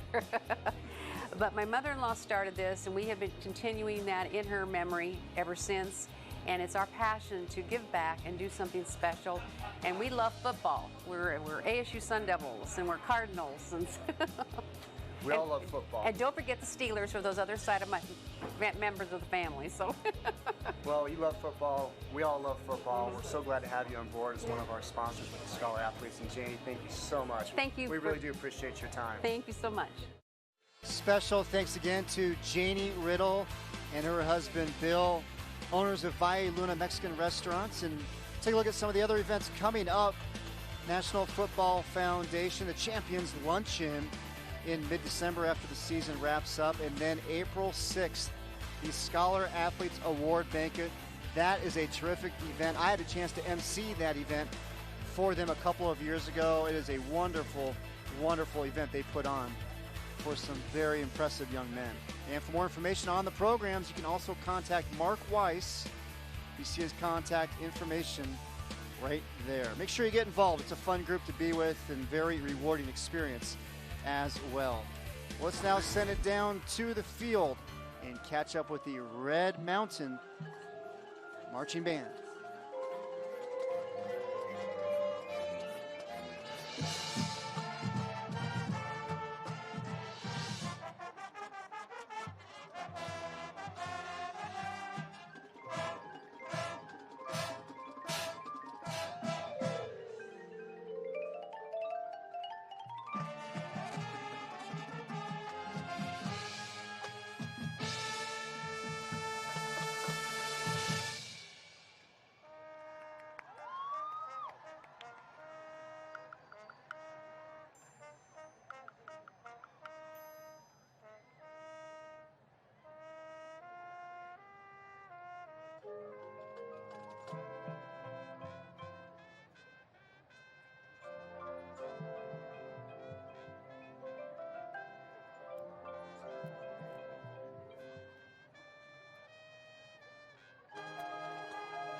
Coming back to school is a big decision, but at AAI, we're with you every step of the way. We offer career-focused education, and we work with you from the day you enroll through graduation to help you reach the ultimate goal of moving into the career you deserve.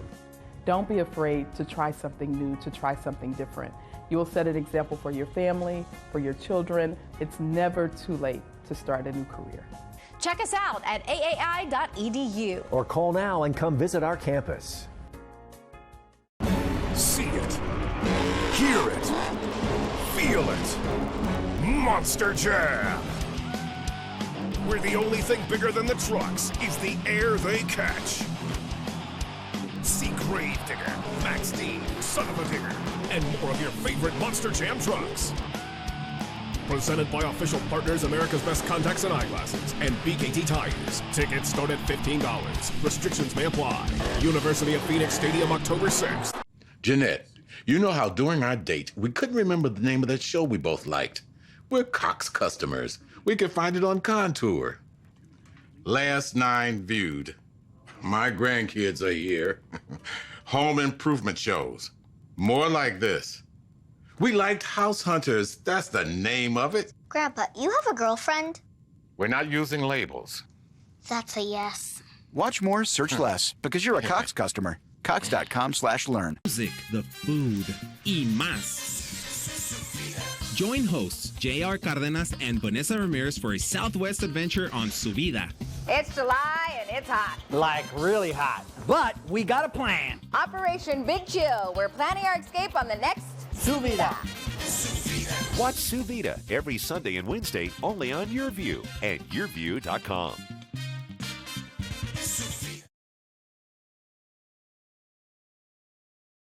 You're watching Game Time on YurView. For more in-depth coverage of the top players around, recruiting updates, behind-the-scenes access, and more, check out YurView.com.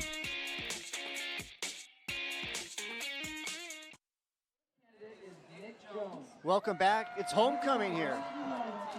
Red Mountain High School. Mountain Lions lead the Basha Bears by a score of 17-10.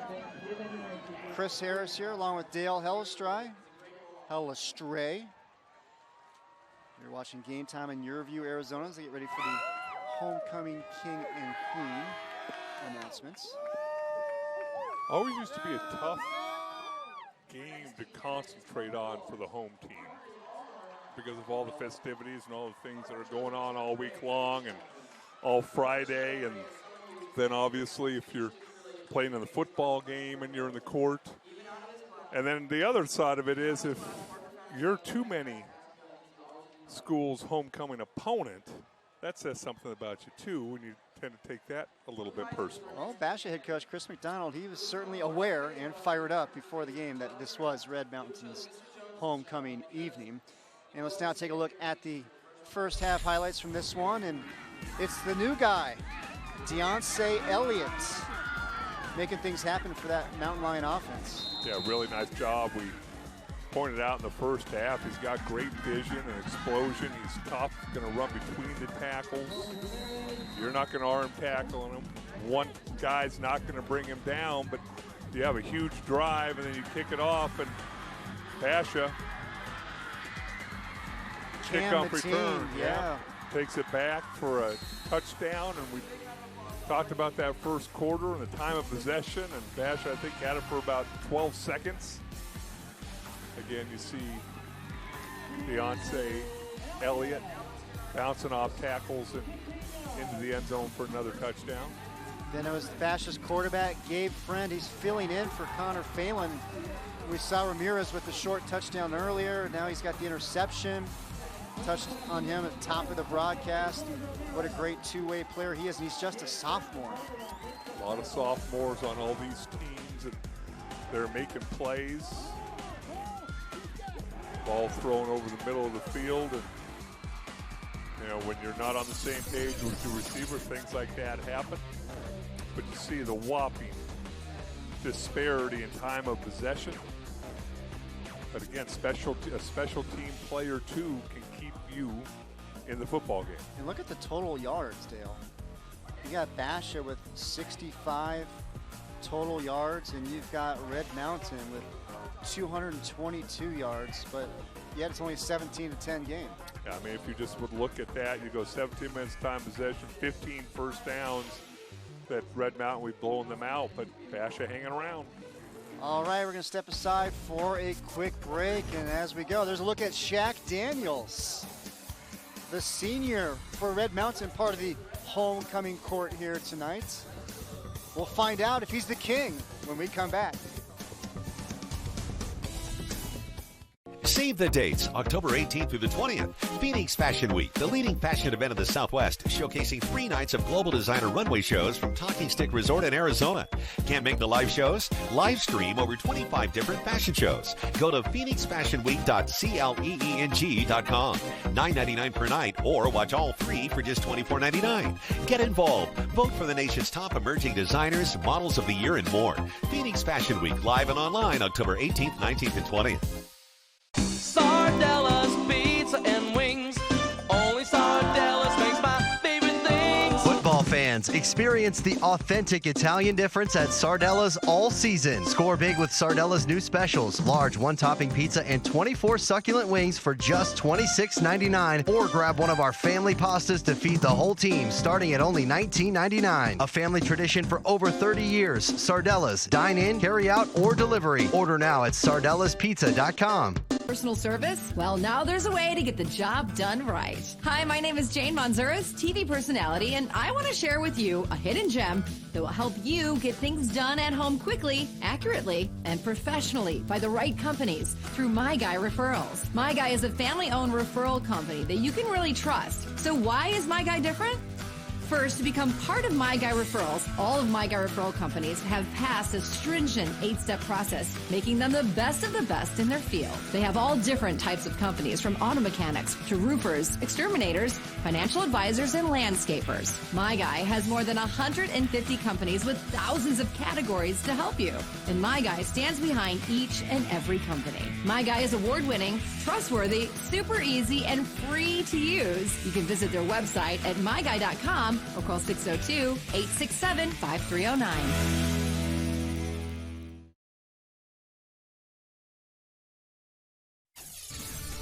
Let's take a look at the Arizona Automotive Institute top games for this week. Turn your dreams into reality with career training from AAI. How about Desert Vista and Highland, a couple of unbeatens? It's gut check time for both teams in the 6A Central Region opener. How about Pinnacle at Valley Vista? Spencer Rattler needs just 321 yards to enter the record book as the state's all-time leading passer for 11-man football here in Arizona. How about Castile? We'll have them next week against Higley, but tonight they are at Williams Field. Castile's offense led by their quarterback, Gunnar Cruz. He's set to move on to Washington State. He's going to be facing a very stingy Williams Field defense tonight. And then Queen Creek at Mountain Point. Both teams capable of putting up some big offensive numbers. Should be a shootout to the very end. And how about down south? You got Tucson and Sal Point. They are the only undefeated teams left in Tucson. Sal Point, they're playing up 2 divisions when they host Tucson. And how about Arcadia? 5-0 on the season after not winning a game last year. Kerry Taylor, first-year head coach, making some things happen for the Titans. But they are taking on the juggernaut that is the Saguaro SaberCats this evening. All right, as we go to break, we've got your homecoming king and queen, Nick Jones and Cecilia Reitman. Homecoming king and queen at Red Mountain High School.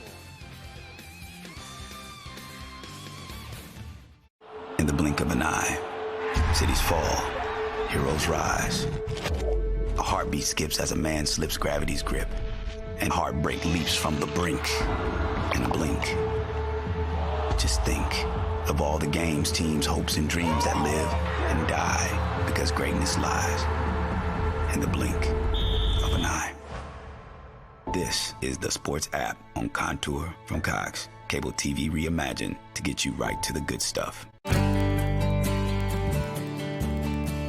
Colon cancer prevalence is the second most common cause of death and cancer-related deaths in USA.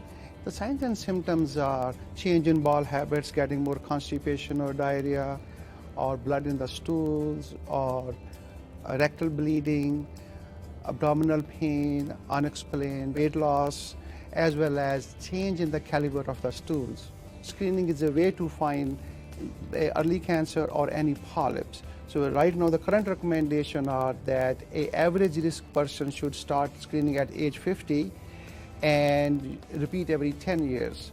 In the African American population, we recommend starting screening at age 45 because they are high risk. Don't postpone it because it does save lives.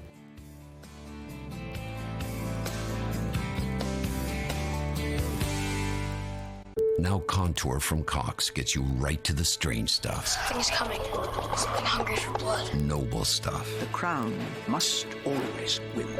Show me something dramatic. And orange stuff. Along with the best stuff on cable. Because Netflix is now on Contour. How awesome is this place? Just say it. Black Mirror. And get right to the fierce, funny, bold, and bingey stuff. Watch it all on Contour. Just say Netflix to get started.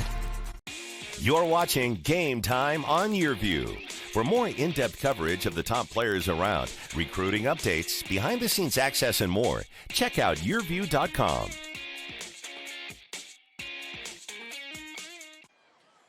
Welcome back, everybody, as we get ready to start the second half between Red Mountain and Basha. Happy to be joined right now by Basha head coach Chris McDonald. And, Coach, your impressions on what you saw in the first half and what changes you would like to see for the second. Well, I mean, it's exactly what I thought it would be. It's going to be a slugfest. Same thing in the second half. Our defense has got to do a better job getting off the field on third downs. You know, their third down conversion rate first half was really good. Offensively, we've got to be able to, when we take shots, we got to win the big play. We haven't won the big play yet in terms of our shots downfield. But you know, it's a ball game and it's anyone's game. And I'm proud of our kids right now of how we competed, and we We got a whole second half in front of us, and we got to learn how to finish. Appreciate the time, Coach. Good luck the second half. Thank you. Chris McDonald, head coach of the Basha Bears. Your thoughts on what Coach had to say there? Well, again, they do. They have to get off the field on third down. Red Mountain in that first quarter had the ball for every offensive play. And Basha had a lot of opportunities to get off the field. Again, special teams have kept them in this. They are going to have to hit on a couple big plays offensively. But again, if you just look at stats, you're going, this game is a lot more widespread than 17-10. You're talking a one-score game after 30 minutes, after 24 minutes, I'm sorry. Yeah, you consider offensively, the Bears just got the one field goal. The touchdown coming on the kickoff return for the score. But yet they only trail by 7. Well, the one guy we didn't touch on, not playing tonight, John Durand. 6'3", 262 pounds. He's a senior, 4.51 GPA. He's the leader of this football team, the best player on the football team, but broke his foot before the season started. See him right there. Just a tremendous athlete. Yeah, Durand committed to go to Yale, and you mentioned the broken foot. Well, while he was trying to rehab the foot and the lack of activity that Durand was getting, he developed a blood clot in his calf, and now that's what's holding him back more than the broken foot. And they're hoping to have him back in a couple of weeks. But talking to Coach McDonald, Jonathan Durand, he is the alpha dog of this Basha team, the leader, the best player, and it is a big, big loss for Basha offensively not having Jonathan Durand, the left guard, out there on the field. As you see Coach McDonald, let's now take a look at our YurView Arizona TV schedule the rest of the way. Next week should be a high-scoring affair. Castile and Higley, and then they've got the Awatuki Bowl after that. So just at Mountain Point, and then we finally get to see Spencer Rattler when Pinnacle takes on Liberty. Well, then Perry's high scoring again, and then finish up at Centennial against Sunrise Mountain. A couple of West Side schools. That should be a fun one to end on. Centennial always looking like a favorite to win a state championship. And it's going to be another short kick by Red Mountain. Ball is fumbled and then also recovered by Micah Harper. But Dale, he touched on it in the first half. Once Cam and Teen returned the kickoff for a touchdown for Basha, Red Mountain stayed away from him. Well, you always think as a coach, you're going, we're going to kick it off. I know he's talented, but we can kick and we can cover, and we're going to do that. And there's sometimes where you just have to go, you know what? He's really, really good. And we are not going to let him single-handedly beat us tonight. And you just saw the numbers right there for Gabe Friend, 5 of 12. All 5 of those completions to Ty Sifferman. Handoff, Lundberg. Nice job there by Lundberg. Senior running back, 5'7", 160 pounds. Well, you can just see him bouncing through there. Just going to watch the hole over here. You're running behind Roman DeWise, the left tackle ASU commit. Bounces it out here. Able to escape Francis Kumi, the 207-pound, 6'5" senior who has offers from San Diego State. Sioux Falls interest from a number of 1AA schools. Handoff, Lundberg again and again to the left side, but coming up to make the play, Shaq Daniels. We saw him at halftime, part of the homecoming court. Comes up and makes the stop. Really nice job by Daniels. He's good in coverage. He's that corner that plays the boundary when they go man-to-man. Smart player. You can see how physical he is, able to read that counter play and get up and make the tackle. Daniels also plays soccer here at Red Mountain. Second team all-region defensive back last year. Friend rolls right, fires down the field, down the sideline, looking for Sifferman, but we got a penalty flag thrown near the quarterback. Probably could be roughing the passer as late as the flag came out. Roughing the passer. On the defense. Good. And there it is. That's one of those things. It's third down. Your defense doesn't get off the field. And you rough the passer. Let's see if we can see it here. That'll be a 15-yard penalty. Again, what I don't want football to turn into is soccer. And that's a flop by Gabe Friend, and that's an official who fell for it. And if we get to the point now where guys can flop on the football field, I am really, really afraid where this game is going to go to. And it wasn't a flop, but how about the Green Bay game over the weekend? Clay Matthews, the textbook hit. He got flagged for it, ended up costing Green Bay, ended up getting a tie game instead of the win. Handoff up the middle, Schinker, and he has got absolutely nowhere to go. In on the stop for Red Mountain. Number 55, Charlie Hola. Charlie Hola playing left guard and nose tackle, physical at the point of attack, 6'3", 230 pounds.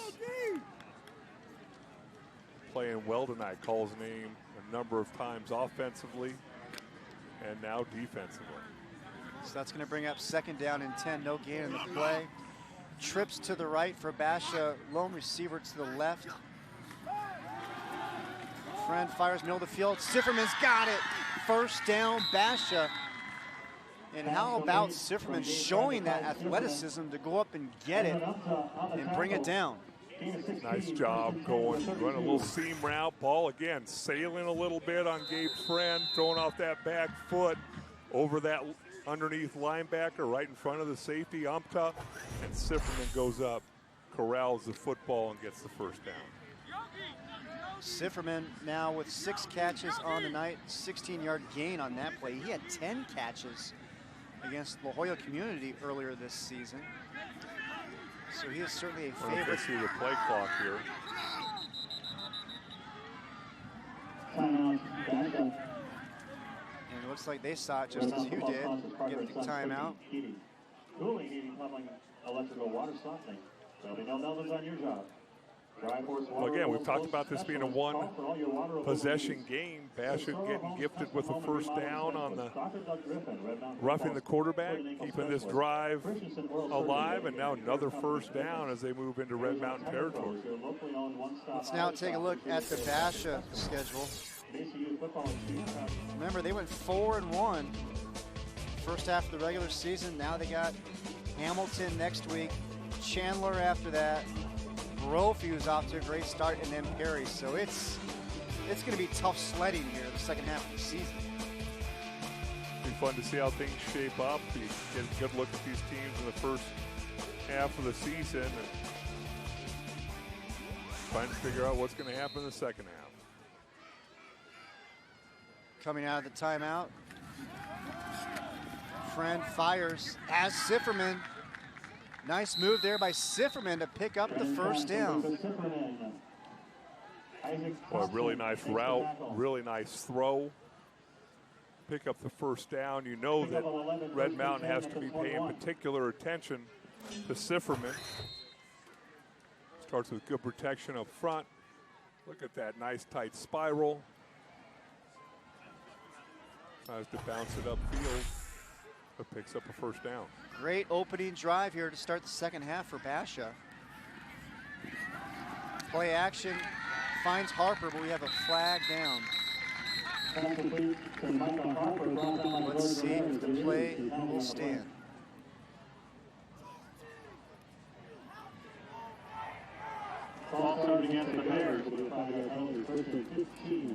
False start will push the Basha Bears back 5 yards. Well, that's a nice instinctive play by Gabe Friend. Illegal formation, 5 players in the backfield, 5-yard penalty, first down. What you have to do if you're a receiver or a receiver lining up in the slot, glance to the sideline, get the verbal head verbal or a head shake from the official saying that you're good in your alignment. Fourth penalty on the night for Basha. Red Mountain with 6.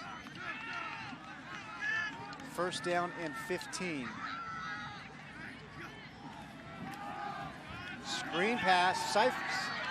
Sifferman wide open. Touchdown, Basha. How about Chris McDonald pulling out a little trick play from the playbook? Friend to screen pass to Sifferman. And he finds Mateo Estrada wide open for the score. Well, I mean, if you're Red Mountain, you see Sifferman get the ball in his hands, you are flying to try and make the tackle. Going to see the throw out to the right. Got to make sure that you're behind the quarterback to throw that second pass. Sifferman. Sometimes those are the hardest throws to make when you have a receiver that is that wide open, like Estrada was. And remember, Sifferman, the baseball player, you know he's got an arm. That's number 79. That'll move the ball from the 3 to the 8 for the conversion attempt. So the false start will push Basha back 5 yards for the extra point.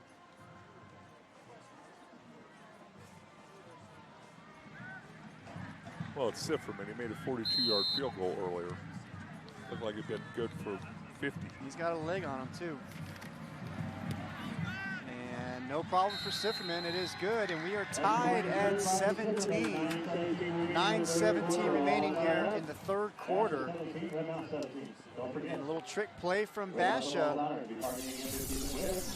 Gabe Friend to Sifferman on the screen. Sifferman sets up and fires to a wide open Mateo Estrada for the score. It's time to take a Circle K Polar Pop timeout. Your cup, your rules. We'll be right back.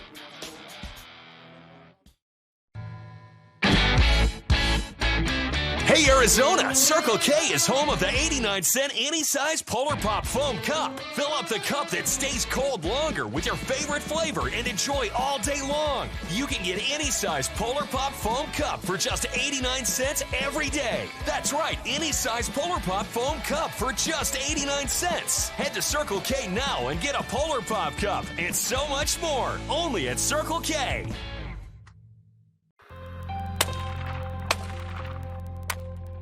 Your public lands are a common place of recreation for many Arizonans. Unfortunately, these sites are sometimes taken for granted by those who use them. Being a responsible public land steward enables us all to enjoy the beauty that the outdoors brings. You shoot it, you own it, you pack it out. Don't trash Arizona. Here are this week's top players of the week. Will Plummer, the quarterback for Gilbert, 41 of 70. That's not a typo. 70 passes for 668 yards, 6 touchdowns through the air, had a rushing touchdown as well, and for good measure, a sack at linebacker. But they lost to Sunrise Mountain. Kevin Daniels, the junior running back for Glendale, 22 carries, 222 yards, 4 rushing touchdowns. Jacob Cowing, the wide receiver from Maricopa, 5 catches, 247 yards. Not quick enough to do the average on that one, but it's pretty high. 3 touchdowns on the night. And then Jadiah Hobbs from North Canyon, 16 tackles, 6 of them for loss, sack and a forced fumble in their win over Carl Hayden. 70 passes in one game. Will Plummer. Older brother Jack Plummer, now at Purdue. You see Mateo Estrada with a 26-yard touchdown catch. The game probably took longer than the Saguaro Chaparral game did. Which is saying something. Yes, it is. 3.5 hours last week. On the return, Rivera for Red Mountain. And he's going to get brought down by number 19, Chris Ramos. Be interesting to see if Red Mountain can regain that tempo they had in that first quarter. Nice mixture of running the football predominantly, but mixing in a couple short passes. Driving the ball down the field, staying ahead of the chains. No penalties. Sometimes it's hard to duplicate that after you've had it early in the football game. And now we got a tie game, 17 all, as we take a look at the numbers from Darren Smith in the first half. Remember, he started 8 for 8. Finished up 12 of 21.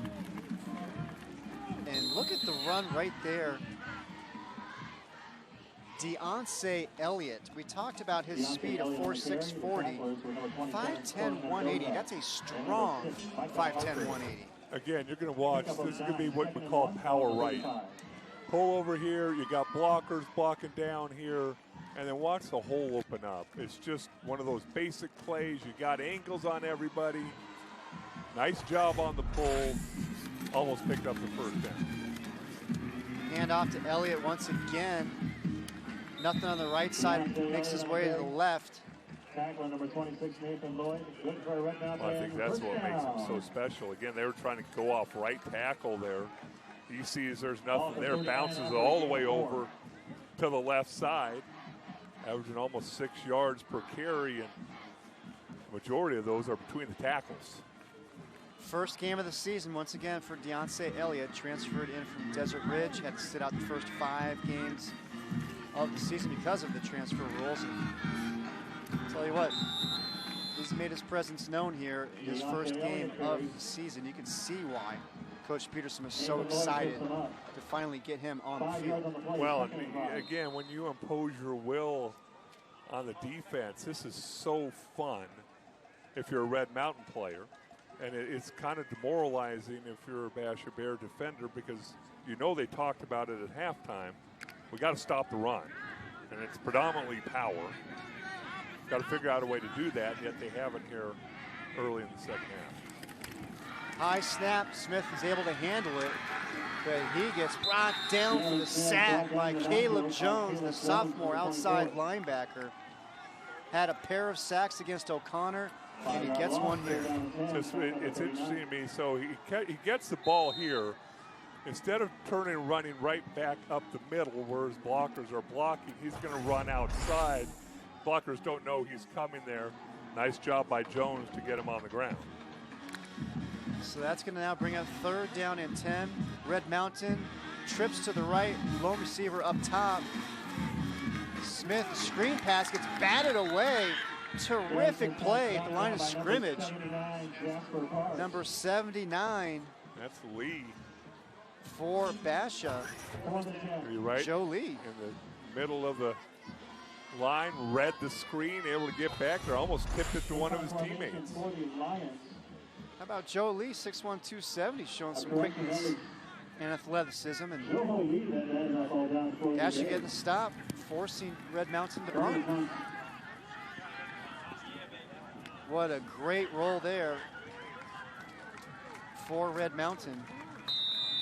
It's going to be marked down at about the 18-yard line. Take a good look at Joe Lee. He's the one with the 33 out of 36 on the ACT. Also on the track team. 6'1", 270-pound senior. Now he's going to go take over left guard duties. He's a busy man tonight. He was also part of the homecoming court last week, along with teammate Storm Mendoza at Basha's homecoming last week. Lundberg on the carry right side. Great pursuit by that Mountain Lion defense. Oh, right in the middle of that, Alexander Randall. We talked a little bit about him in the first half. 6'3", 255-pound senior. 5 tackles for loss from his interior position. Francis Kumi, 207-pound senior. Talked about him. And fast, he's got great straight line speed, and what a future he has in football. He's getting some interest, as you see right there, from Wyoming amongst others. Friend with shot to the right side, bringing it in. Andy Robinson, the junior. It's going to bring up Friends pass is complete to number 4, Andy Robinson. Third down. Braden Jansen on the tackle. Nice job being decisive. Pretty good coverage out there by Red Mountain. Just better execution by Gabe Friend and Robinson. And Friend is starting to look more and more comfortable here as the game goes on. Again, filling in for Connor Phelan. Friend fires, and the ball is caught. Ty Sifferman once again. And it's going to be a first down for the Bears. Looks like he took a shot on his hip, but hip lower back. But, boy, he's just a third down pickup machine. It's a nice option to have. Sifferman, a 3-year starter, captain. He's got 8 catches for 66 yards tonight. Certainly a security blanket for Gabe Friend.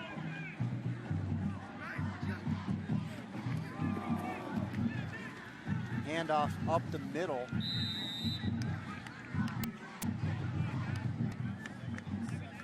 This time on the carry is Schinker. As you see, Sifferman getting worked on. As he touched on Dale, like that lower back of the hip area. Might taking a helmet there on that third down catch. Able to get his hands under the ball and pick up the first down, keep this drive going. Trips to the left, lone receiver to the right. And it's going to be a handoff up the middle to Schinker again, but how about that Red Mountain defense? Well, the whole play's thrown off timing, as you see. Number 12, Anthony Giraldi in on the play, but everything was thrown off. High snap. Gabe Friend barely got the ball handed off to Schinker. Giraldi, second on the team in tackles with 34 coming in since tonight. He had 19 tackles against Desert Ridge in the first game of the season. Friend complete once again. Guess who, Dale? Just loosen me up for third downs. I'll come out, get stretched again. I mean, he's just got such a great rapport with Gabe Friend, and he's just got a great feel for the game. Sitting down in that zone, finding a void. Doesn't take a big hit there. Knew he had the first down. Basha continues to drive this football. It seems like every time he catches it, it's for a first down.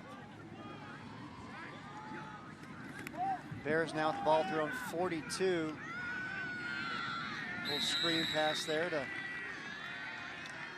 number 4, Andy Robinson. His second catch here of the drive. Well, if the quarterback's going to play off, most teams have whatever you're going to call it, a free play, quarterback, wide receiver. Most of the time, you don't even have to make eye contact. Receiver looks inside, quarterback gets the ball out, pick up a free 5 yards. 2 receivers split to the left. And it's going to be a handoff. This time it's going to be Lundberg. Well, I hope Gabe Friend's talking to Alex DePodesta, the center. It's the second or third one on this drive that's been a little bit high in these shotgun or pistol snaps. Alex DePodesta, the center, he's got his older brother Alex is the starting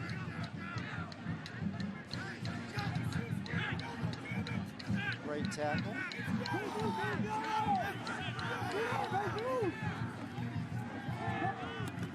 And we got flags flying from every direction. Basha barely got that snap off before the play clock ran out, it looked like.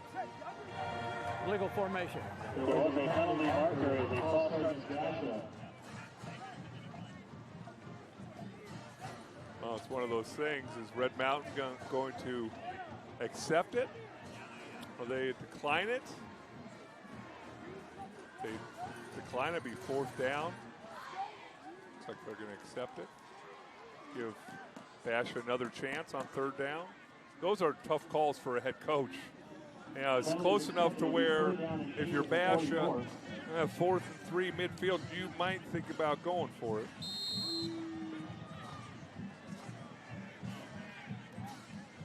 So it's going to be 3rd down and 8. 2:17 remaining. Tied at 17 here in the 3rd quarter. Shotgun friend. Looks like that ball got tipped and flew over the head of Sifferman. Braden Jansen, nice job jumping up and getting in the way of this pass. Again, good pass protection. We're going to watch right over here as we're Sifferman's going to try and sit down. Ball's thrown a little bit behind Sifferman. Able to get his hands on the ball was Jansen. Great high school football player, 25 tackles on the season coming into the game. Now on to punt for Basha. Carter Hill gets it away. And coming up to make the catch on the run was Zach Molina. No fear. Apparently not. No fear.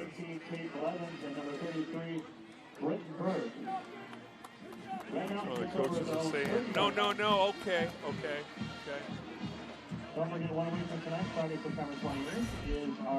And let's take a look here at Red Mountain quarterback Darren Smith. He races modified dirt track racing. He's been doing it for a couple of years. Growing up in New York, he was doing it every weekend. He said it's an adrenaline rush. As Smith takes off. He said it's a lot like playing quarterback when you're racing those cars. There's stuff flying all around you, just like when you're at the quarterback and you're sitting in the pocket. Everybody's coming after you. He really enjoys racing those cars. He said they get up to 85 miles per hour, too. Pretty cool stuff. Red Mountain changing up the tempo again. Scramble on the first down, gain some positive yards from Darren Smith. Then he line up on the ball and run another play, and now they're going to go back in the huddle on 3rd down. Just make that defensive Bash a little uncomfortable because you don't know if you can substitute or not, because Red Mountain does have the option to snap the ball in a hurry. 3rd and 1. Handoff, 1st down by Elliott, and that will move the chains. With 1 minute remaining here, 3rd quarter. Oh, Elliott knew exactly where he needed to get for the 1st down. Saw a lot of bodies in there and just dove, made sure he picked up the necessary yardage. And Red Mountain starting to drive the ball as we move towards the end of the quarter. Red Mountain, Carter Wheat in motion. Smith pump fake, fires. Is the catch made? And it is. What a terrific diving grab by Kalim Reese Peoples. Little double move. Reese Peoples going to run it out. You see the pump. And then a great throw by Smith in between 2 defenders as Dylan Quinn tries to get over there late from his safety position. A 25-yard pickup by Reese Peoples. And I know that's something that Coach Peterson's going to like, because he said drop passes has been a big concern for this Red Mountain team. So you know he's liking that diving catch made there by Reese Peoples. Well, if you look at their 2 keys, establish a run, catch the ball, they've accomplished both those through 3 quarters.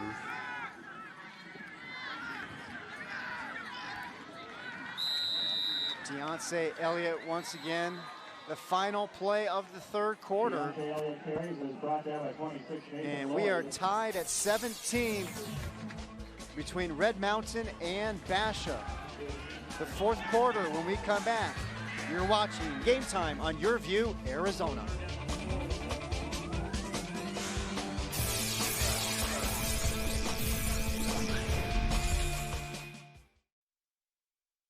What is Valle Luna Mexican Food and Cantinas? We are a true Arizona original, serving carefully prepared, authentic Sonoran-style cuisine since 1983.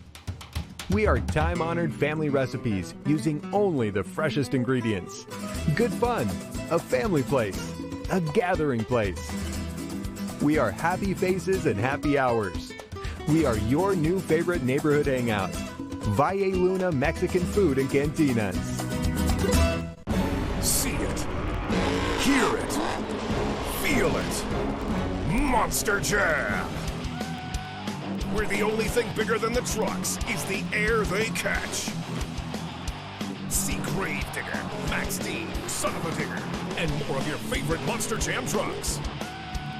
Presented by official partners America's Best Contacts and Eyeglasses and BKT Tires. Tickets start at $15. Restrictions may apply.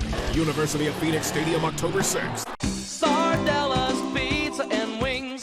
Only Sardella's makes my favorite things. Football fans, experience the authentic Italian difference at Sardella's all season. Score big with Sardella's new specials. Large one-topping pizza and 24 succulent wings for just $26.99. Or grab one of our family pastas to feed the whole team, starting at only $19.99. A family tradition for over 30 years. Sardella's. Dine in, carry out, or delivery. Order now at sardellaspizza.com. We head now to the fourth quarter here at Red Mountain High School, and it's the Mountain Lions and Basha Bears tied at 17. Well, Monster Jam is adrenaline-charged family entertainment providing jaw-dropping displays and gravity-defying feats that leave fans on the edge of their seats. The biggest stars on four wheels return to University of Phoenix Stadium on October 6th. Tickets available now at Ticketmaster.com. As we get set to start the fourth quarter, Red Mountain is driving. Smith out in the flat. Carter Week, great open field tackle made there by Micah Harper. How about that? Carter Week checks in at 6'4", 225. Harper 5'10", 165. They ran that play in the first half, were able to pick up some good yardage to Carter Wheat. This time Harper read it quickly, came up, made the tackle before Wheat could get his shoulders turned around, pick up the first down, and now lining up for a 42-yard field goal.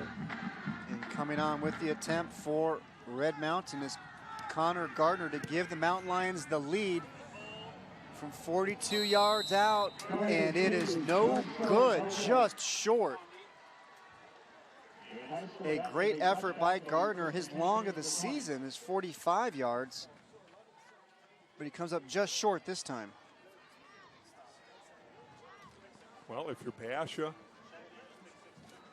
held Red Mountain scoreless in the third quarter, the adjustments you made defensively, Red Mountain still able to move the ball on you, but the proverbial bend but don't break defense, and now this offense gets it back again, see if they can't put together another scoring drive. So Basha's offense out on the field. They go three receivers to the right, one up top. They try to fire it across the middle. The intended receiver was Micah Harper, but it was Anthony Giraldi making the deflection. Really nice job. It's going to be right over here. And if you know you can't get there, watch how quick this ball is going to come out. Get your hands up. He's a little frustrated. He thought he might be able to intercept that. Giraldi, the 6', 225-pound senior linebacker. And he is solid, built like a brick house.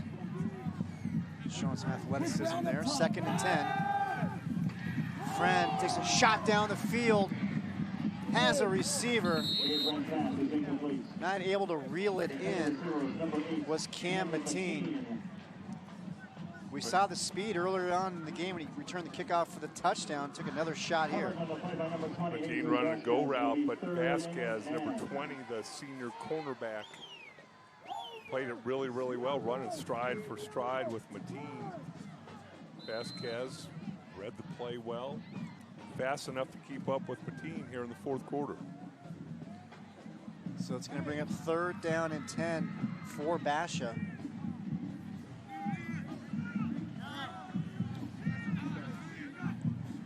Let's see what Chris McDonald is able to dial up here. Friend looks for Lundberg.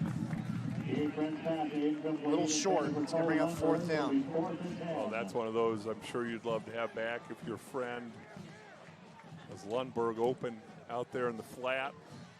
You see them discussing what they'd like each other to do. Carter Hill, backing for the lines of Zach Molina. So a great job defensively for Red Mountain to get the 3 and out. It's going to flip the field. And we got a penalty flag. Dead ball. Delay a game. Offense, 5-yard penalty, 4th down.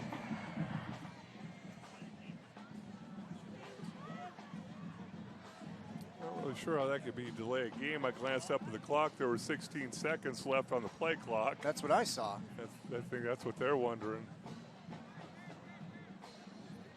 Might be an illegal substitution. I think Red Mountain might have 12 men on the field. So now it's 4th and 5. Ball now spotted at the 25. Carter Hill to punt it away. Almost blocked by Red Mountain. Gets the friendly roll. The Red Mountain, they're going to have great field positions. They will start from their own 40-yard line, and it was Evan Umpta who almost got in there for the block. Well, Red Mountain's fortunate it was 4th and longer than 5. Those are penalties that can really cost you 4th quarters, big games, simple things such as having one too many guys on the field. Don't forget, Lion fans, you can watch the game real time or play it back by visiting the Red Lion Athletics webpage and clicking on the live stream button. 2 receivers split to the left. As you see Darren Smith's numbers. Deontay Elliott, the lone setback, takes the handoff. Pickup of about 4 for Elliott. Remember, had to shuffle this offensive line around for Red Mountain when Costin Cooley went out. Ben Bray's at center. Jasper Parks is over at left tackle, and now it looks like another Mountain Lion down. It looks like Ben Bray, number 64, the junior. He was our scholar athlete here tonight. Well, let's hope he's okay. Two-year varsity performer.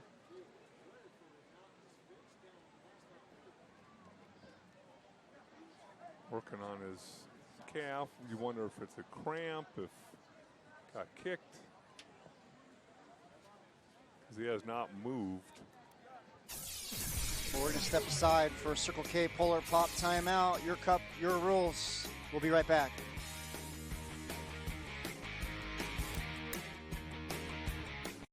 You're watching Game Time on YurView. For more in-depth coverage of the top players around, recruiting updates, behind-the-scenes access, and more, check out YurView.com.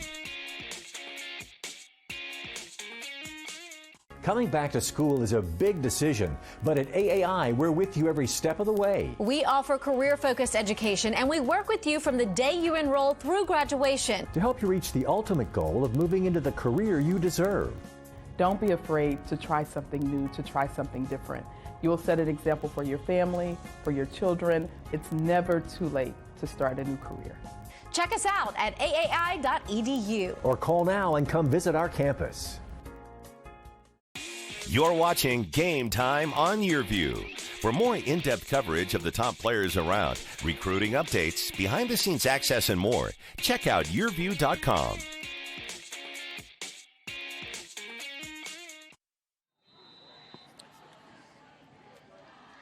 Well, we're happy to say while we were away, Ben Bray was able to jog off the field. And then Deontay Elliott had a carry for Red Mountain for the first down. So the Mountain Lions now 1st and 10 from the Basha 43-yard line.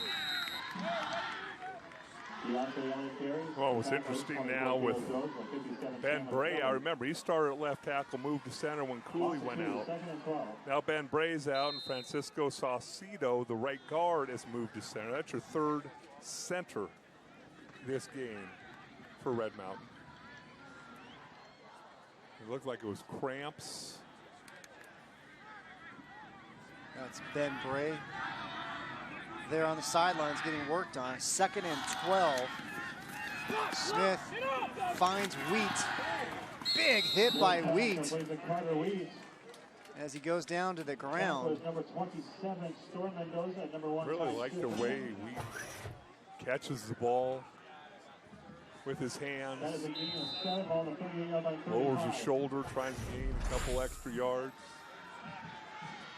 Smith gets brought down, the big sack by Basha Caleb Jones. His 2nd sack of the night. Again, you're going to watch him. He's going to come from right up here. Loss of 9, it'll be 4th and 14 at the 47. I think Darren Smith thought he could elude him here. He's going to take a hit from number 24, Caleb Jones, or from number 90, Ryan Rabel. Red Mountain to punt it away. Calling for the fair catch is Sifferman. Well, and just to prove that the Donans curse does work, Darren Smith started the game off 8 for 8. Then Donans slid me that stat 8 for 8. And since then, he's 6 for 16.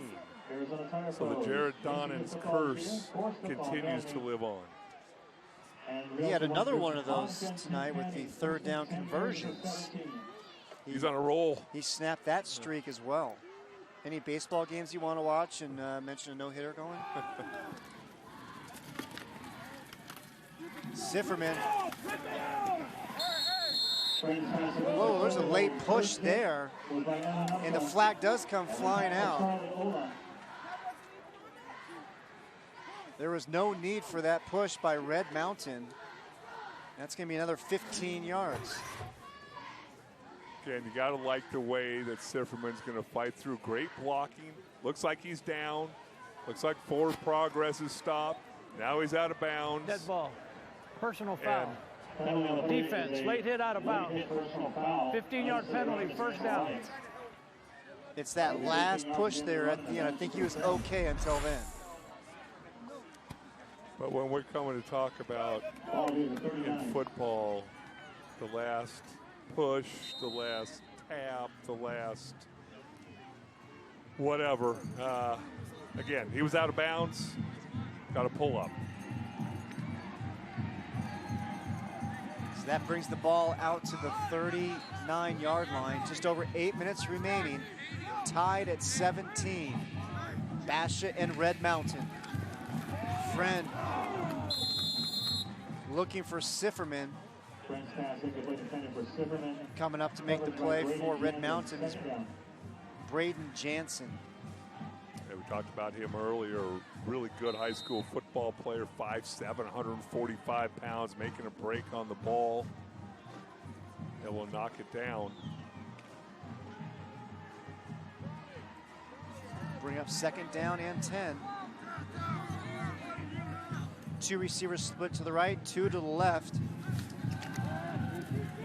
Friend looking for Lundberg and overthrows him. So it'll bring up 3rd down and 10.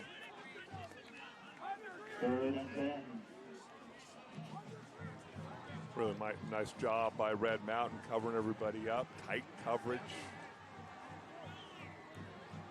Taking a shot down the field to Cam Mateen. They haven't been able to connect yet. Mateen averaging almost 22 yards per catch coming into the game with 4 touchdowns. Big 3rd down here. Friend finds his receiver. Big play, big 1st down for the Bears.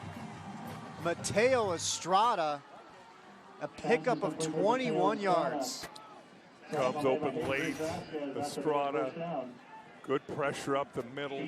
Nice job by Friend stepping up, and then you have to make a decision as defender. Do I stay in coverage or I come up, make a play on the quarterback?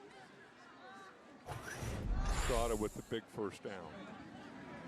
Pair of catches for 47 yards.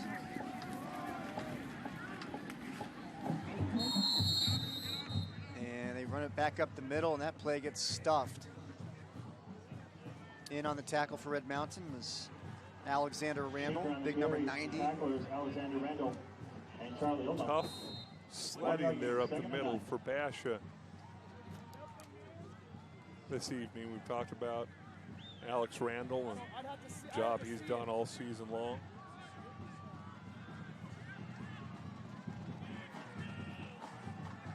Randall, a 3-year varsity player, 2-year starter. Offers from Mary, Sioux Falls, and Western New Mexico. And timeout on the field called by Basha. Bash is going to call a timeout before the play clock runs out.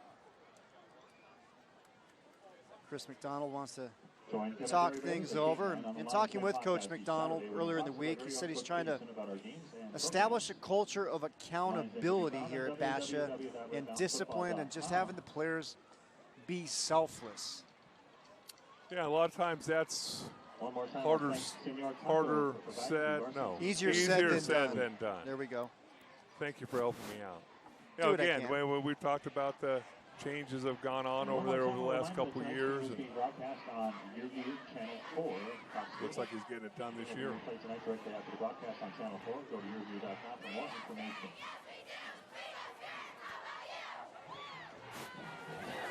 Coming out of the timeout. Basha down to 1 timeout. Just over 7 minutes remain. 2nd down and 9. 2 receivers split to the left, fake the handoff. Little screen to Sifferman. 1st down, Basha. What a night for Ty Sifferman. And he's a little slow to get up. Pickup of 19 on the play. Yeah, I'm just curious, is he going to be able to make it through 4 quarters? He's got to be absolutely exhausted. A tremendous catch. Picked the ball up right off the grass. How about McDonald just coming over and picking him up off the ground? Look to the right of the screen and watch that. Almost looked like Friend was just trying to throw the football into the ground. A bunch of Mountain Lion defenders over there. Sifferman able to pick up the ball and pick up the 1st down. Look at these numbers. Over 100 yards now on the night. 11 catches. Kicking field goals, playing cornerback. He does it all. He's a one-stop shop. 1st and 10, Basha. Great defensive play there. Anthony Giraldi getting a stop on Schinker. Really nice job by Giraldi timing that snap in the Bear backfield quicker than you can hand the ball off. And time gave Friend and Chris McDonald, the head coach, you got to change the snap count up a little bit. As looks like Red Mountain getting a beat on that. Giraldi, he was a weak side linebacker last year, moved to middle linebacker when Delton Jackson was injured. He's done a great job in the middle there. Another shot to Sifferman. 1st and goal, Basha inside the Red Mountain 5. A dozen catches on the night for the senior. Well, it's just got to be driving Kyle Enders crazy for Red Mountain. I mean, I don't know how long it's been since anybody other than number 1 has made a play for the Basha Bears offense. And you know, you run a little play action, your linebackers suck up, and Sifferman slides right in behind him. Just has such a great feel for the game of football. Just over 5.5 minutes remaining. 1st and goal, Basha from the 4. Friend's gonna keep it. Gets brought down at the 1. Tackle is made by Jake Griffin. Well, Jake Griffin playing a lot of snaps tonight. Watch him come over here is he's going to fake the handoff, keep it right up the middle. Jake Griffin playing a lot of tackle on offense, defensive end, big and tall, 6 sacks on the season. 10th play of the drive. Friend keeps it, follows his blocks, touchdown, Basha.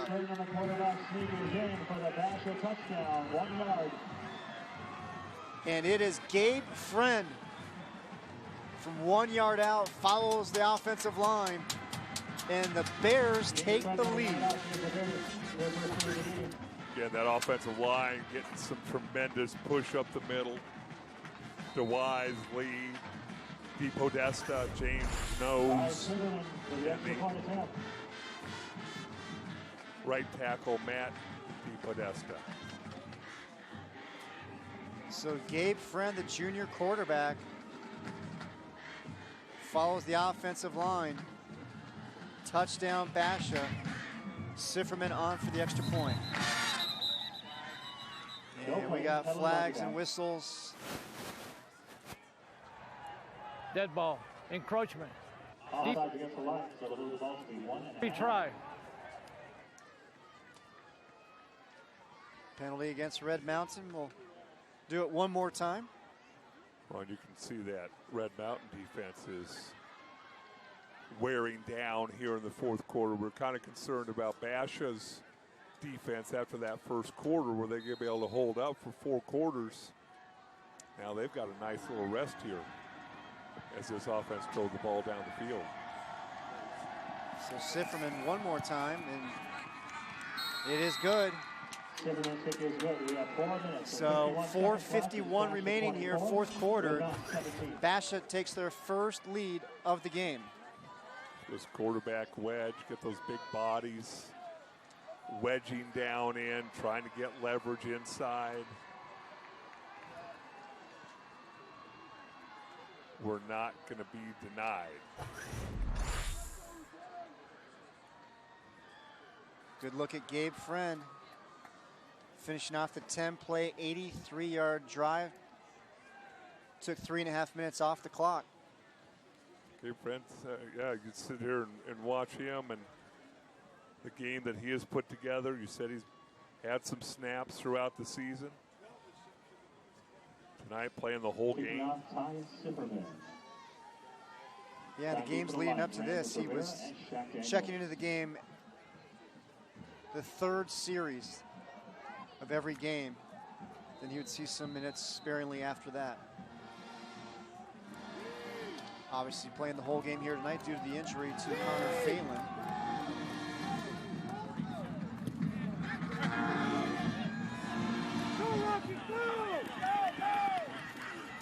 On the return for Red Mountain is Rivera for getting brought down. And you look at the fast start for Red Mountain, 17 points. First 15 minutes of the game, they have not scored since. Plenty of time here in this football game. Pretty violent tackle in there. Decent field position. You have all 3 timeouts if you're Red Mountain. I don't think you have to be in too much of a hurry. Beautiful catch there by Carter Wheat. You talked about his good hands earlier on, but how about the sliding catch here as well, showing some athleticism at his size. Yeah, you can tell that, first of all, he's got room to grow.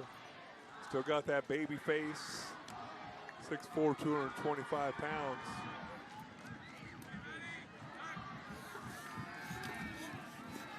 Smith steps up, buying himself some time, finally throws it away. If he'd have thrown it to Molina the first time he saw him, he would have had something. Again, but the pocket's pretty good to start with. Slides over, nobody open, but right here. 360. Gets rid of the football. Might have been a little dizzy. It's like teacups. 2nd and 10. Smith finds the receiver. This time it's Molina. Just over 4 minutes remaining. Red Mountain with all 3 timeouts remaining. Well, I'd say there's plenty of time. High school football, you got timeouts. Clock stops when you go out of bounds. Clock stops when you get a first down until they get the chain spotted. So you have plenty of time. Meanwhile, the clock can't move fast enough for Basha head coach Chris McDonald. 3rd down. Smith fires.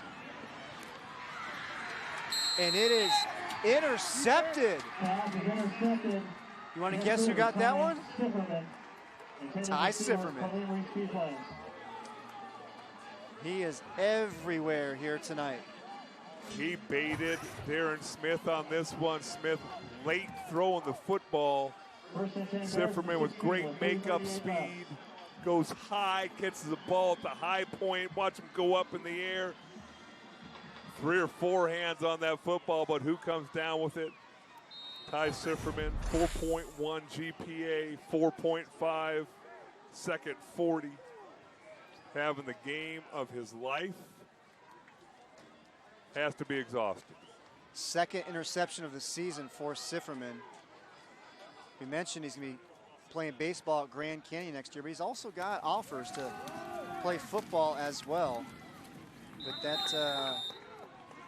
GCU baseball commitment, it's a solid one. I don't think he's probably ever been as exhausted playing baseball as he is tonight on the football field.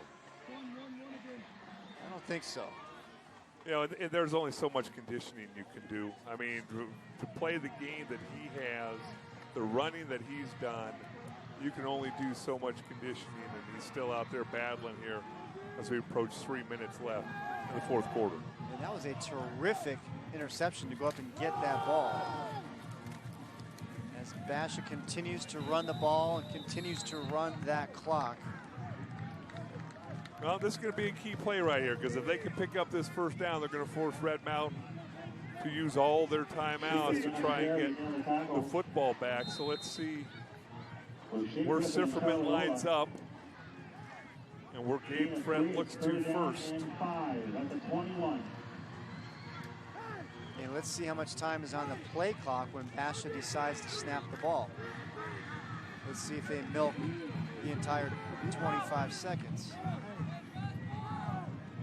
So you see it right there, 2-1. Handoff to Lundberg. Great job pursuing to the ball. Charlie Hola in to make the stop. It's going to bring up 4th down. Yeah, Hola's done a really nice job defensively, save for the unsportsmanlike conduct penalty that, again, if you're a Red Mountain fan, you're going to say it's stinky tack. If you're a Basha fan, you're going to say heck of a call, as Red Mountain uses the first of their timeouts with 2:06 left. Coach Peterson looking to talk to his team. Well, we are back on Game Time next week with another outstanding matchup for you. The Castile Colts and Washington State commit quarterback Gunnar Cruz. They're going to take on Cal quarterback commit Spencer Brash and Higley Knights. There'll be a high-scoring quarterback duel out in Gilbert next Friday. Tune in at 7 p.m. for all of the action. Game Time on YurView is back. Another player to keep an eye on for Higley is going to be Ty Robinson, the defensive lineman. He's got offers from just about everybody. Be interesting to see what Red Mountain does here. Do you set up a return? They've come close to blocking a punt. Last thing you can afford is a roughing the punter penalty. But you figure you have decent field position. Yeah, you got Zach Molina and George Ramirez both camped at about their own 47-yard line. Back to punt is Carter Hill. Tries to get the snap, finally does. And Red Mountain is going to have excellent field position. That punt will be down in Basha territory at the 43, only a 21-yard kick. In the line well, obviously a bad punt. Started with a bad snap. Still almost blocked it when you had a return set up. A 21-yard punt as we take another look. Then you're going to see Carter Hill do a tremendous acting job trying to induce a flag. Come on, please. You're not buying it? Back to the flops. Great tackle made there by Basha, number 24, Caleb Jones. Caleb Jones, a sophomore. Watch him come up and look at this sure tackle. Nice form tackle, wrapping up in the open field. Head up, looking your lick in and getting him down on the ground. Clock continues to run, a loss of 1 on the play. Just over 1:20 remaining. Smith fires, has his receiver, Deontay Elliott, out of the backfield. It's gonna be a first down for Red Mountain. Clock stops, 1:17 remaining, a pickup of 16 on the play. Well, I think what's gonna drive both coaching staffs crazy is you see Elliott come out of the backfield, nobody goes with him. How does nobody go with your best player on offense? And then if you're Red Mountain, you're going to say, how did Sifferman catch as many footballs as he did tonight? Ball is at the Basha 27-yard line, trips to the right. Smith surveys the field, finally fires, has his receiver, Carter Wheat, brought down by Jones. It's going to be close to a first down. And it's going to be a timeout on the field with 1:09 remaining. Timeout, Red Mountain, back to gain of 10 in the Red Mountain. Carter Wheat came into the game with 15 catches. 17-yard line, following the timeout, 109. It all starts with protection up front. Look how much time this offensive line gives Smith to throw the football. And Carter Wheat, not only with soft hands, takes a big hit at the end and is able to hang on to the football. Smith's dad, Warren, former Seattle Seahawk lineman. Carter, he'll be moving on to play at BYU. Having a nice night, 8 catches, 68 yards. And a big catch there for the first down. 1:09 remaining. Red Mountain with the ball to Basha 17. They trail by 7. Smith bobbles the snap, fires, goes through the hands of Rivera. And again, the drop passes has been a concern all season long for Red Mountain. Well, Gate, yeah, the football's shaped funny. Watch this bouncing off Smith's hands, able to corral it, then throw a nice pass. And you touched on it early in the football game. That's one thing that this coaching staff was trying to emphasize, got to catch the football. 2nd and 10. Smith looks right, throws right, has a receiver. Catch is made by Jared Wilson. Making his first start this week, the junior, 145 pounds, little slant route. Able to catch the football and take a big hit. Clock continues to run, 45 seconds remain, 3rd and 6. Red Mountain with 1 timeout remaining. Smith surveys the field, buys some time, he's got to get rid of it. Goes out of bounds with the ball. Terrific pursuit made by Caleb Jones. It's going to bring up 4th down. Boy, did you see the burst by Caleb Jones? He was about 8 yards away from Darren Smith, and boom, turned on the afterjets. Made up about 7.5 yards in a split second.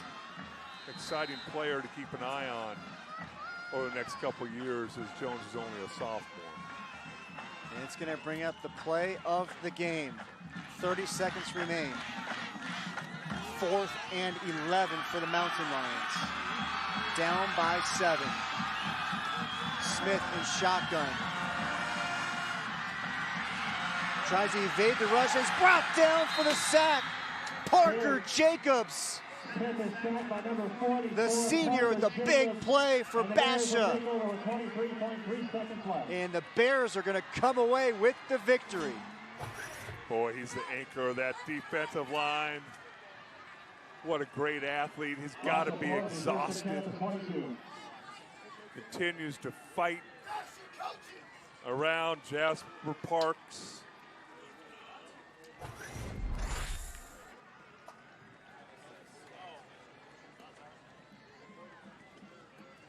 What a stand by this Basha defense.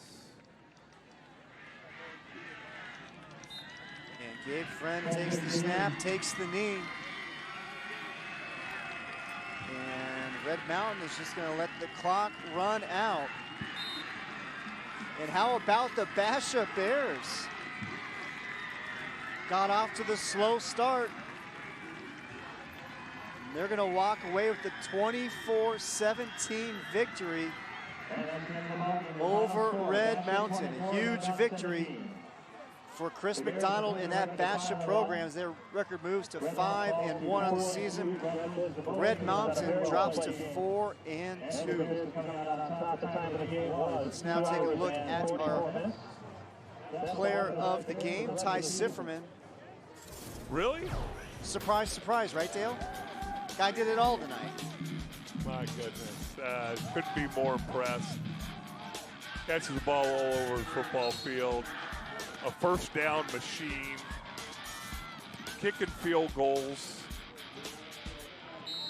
42-yarder with 10 yards to spare, catching the ball in traffic, plays defense.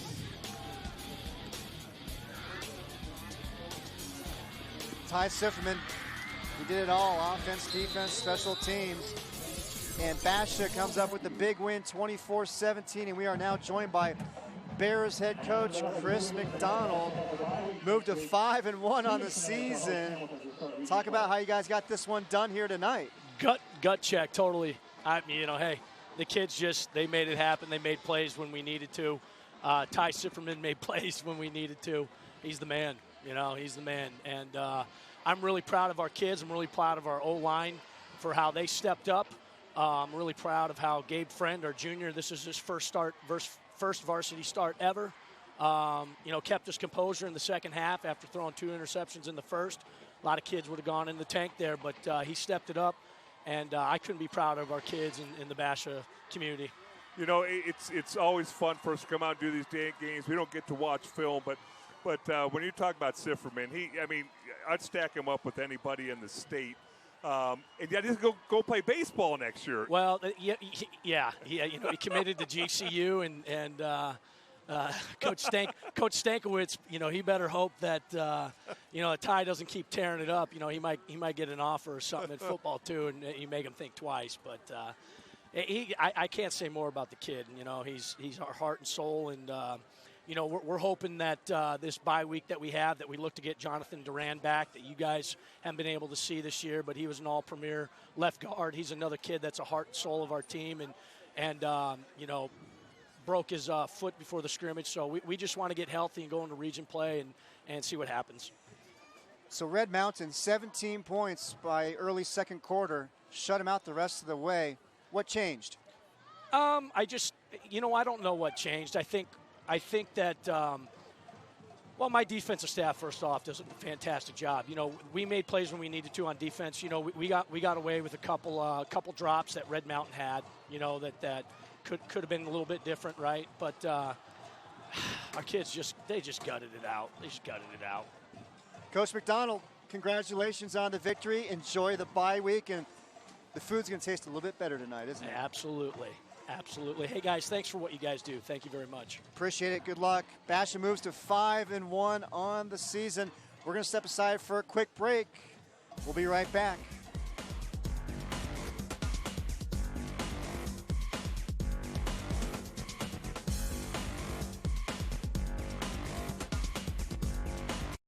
You're watching Game Time on YurView. For more in-depth coverage of the top players around, recruiting updates, behind-the-scenes access, and more, check out YurView.com. 50 years ago, President Johnson signed a bill that continues to impact our lives to this day. The signing of the Colorado River Basin Project Act was the result of tenacious Arizonans. They had a steadfast vision that water security and stability were critical to ensuring Arizona's future. The result is what we know today as the Central Arizona Project.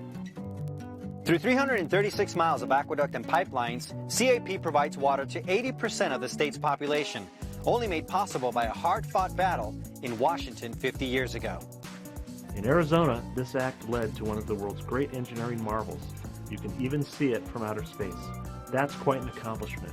We are watching history made every day, and we are making history ourselves, and that's really something to celebrate. Here's to the leaders who drafted and fought for the act, the president who signed it into a law, and Central Arizona Project, who keeps the water flowing.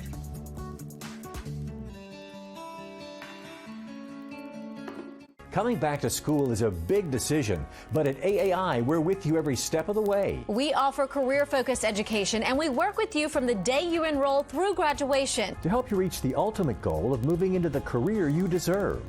Don't be afraid to try something new, to try something different. You will set an example for your family, for your children. It's never too late to start a new career. Check us out at aai.edu. Or call now and come visit our campus. You're watching Game Time on YurView. For more in-depth coverage of the top players around, recruiting updates, behind-the-scenes access, and more, check out YurView.com.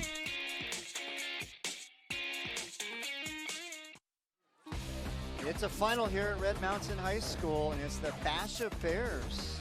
They get the victory over the Mountain Lions. 24-17 is the final. Let's now take a look at the highlights from this one. It was George Ramirez early on, and all Red Mountain early on. Dominated the first quarter, except for giving up the kickoff return for a touchdown that, boy, just could have easily been blown dead as the ball went over the goal line. Cam Mateen there on the return. But Red Mountain drives the ball back down again, just methodical in that first half. Made you wonder how Bash's defense could be able to hold up in the second half. We talked about your number 22, George Ramirez, scored on offense, interceptions on defense. There's Vasquez right there getting the pick on Gabe Friend, but Basha Bears pull a little trick play out. Friend to Sifferman on the screen. Sifferman turns around and fires and throws the touchdown pass to Mateo Estrada. And it was Gabe Friend following his friends, the offensive line in for the score there in the fourth quarter. And then it was Ty Sifferman, the player of the game. Tremendous play, goes up and gets the ball at the high point. I think he's hating the quarterback into throwing the football and thinking the wide receiver is open. You see that Basha Bear defense getting a shutout in the second half. And the Bears coming away with the victory. 24-17 is the final. Dale, some final thoughts on what you saw here tonight. Well, you usually don't see a team rush for 170 yards to 52 and you lose the game. I think penalties probably caught up with Red Mountain a little bit. And then, the turnovers obviously cost them. Boy, a really well-played game by both squads. And looking forward to seeing where they end up in another half of the season. Basha moves to 5-1 on the season. Red Mountain drops to 4-2. Well, that'll do it for us here tonight. For Dale Hellestray and our stage manager, Beth Pockman, our statistician, Jared Donans, our director, Pete Gordon, our producer, Peyton Wigness, and the rest of the talented folks. Part of the broadcast here this evening, I'm Chris Harris saying so long from Red Mountain High School. Basha gets the victory over Red Mountain, 24-17, the final. You've been watching Game Time on YurView Arizona. Have a great rest of the night, everybody.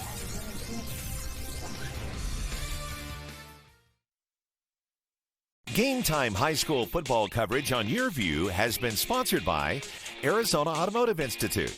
Turn your dreams into reality with career training from AAI. By Circle K. It's time for a Circle K Polar Pop Timeout. Your cup, your rules. And by Valle Luna, proud supporter of scholar athletes in Arizona. Join us all fall long for some of the top high school football from around the country on Game Time. What is Valle Luna Mexican Food and Cantinas? We are a true Arizona original, serving carefully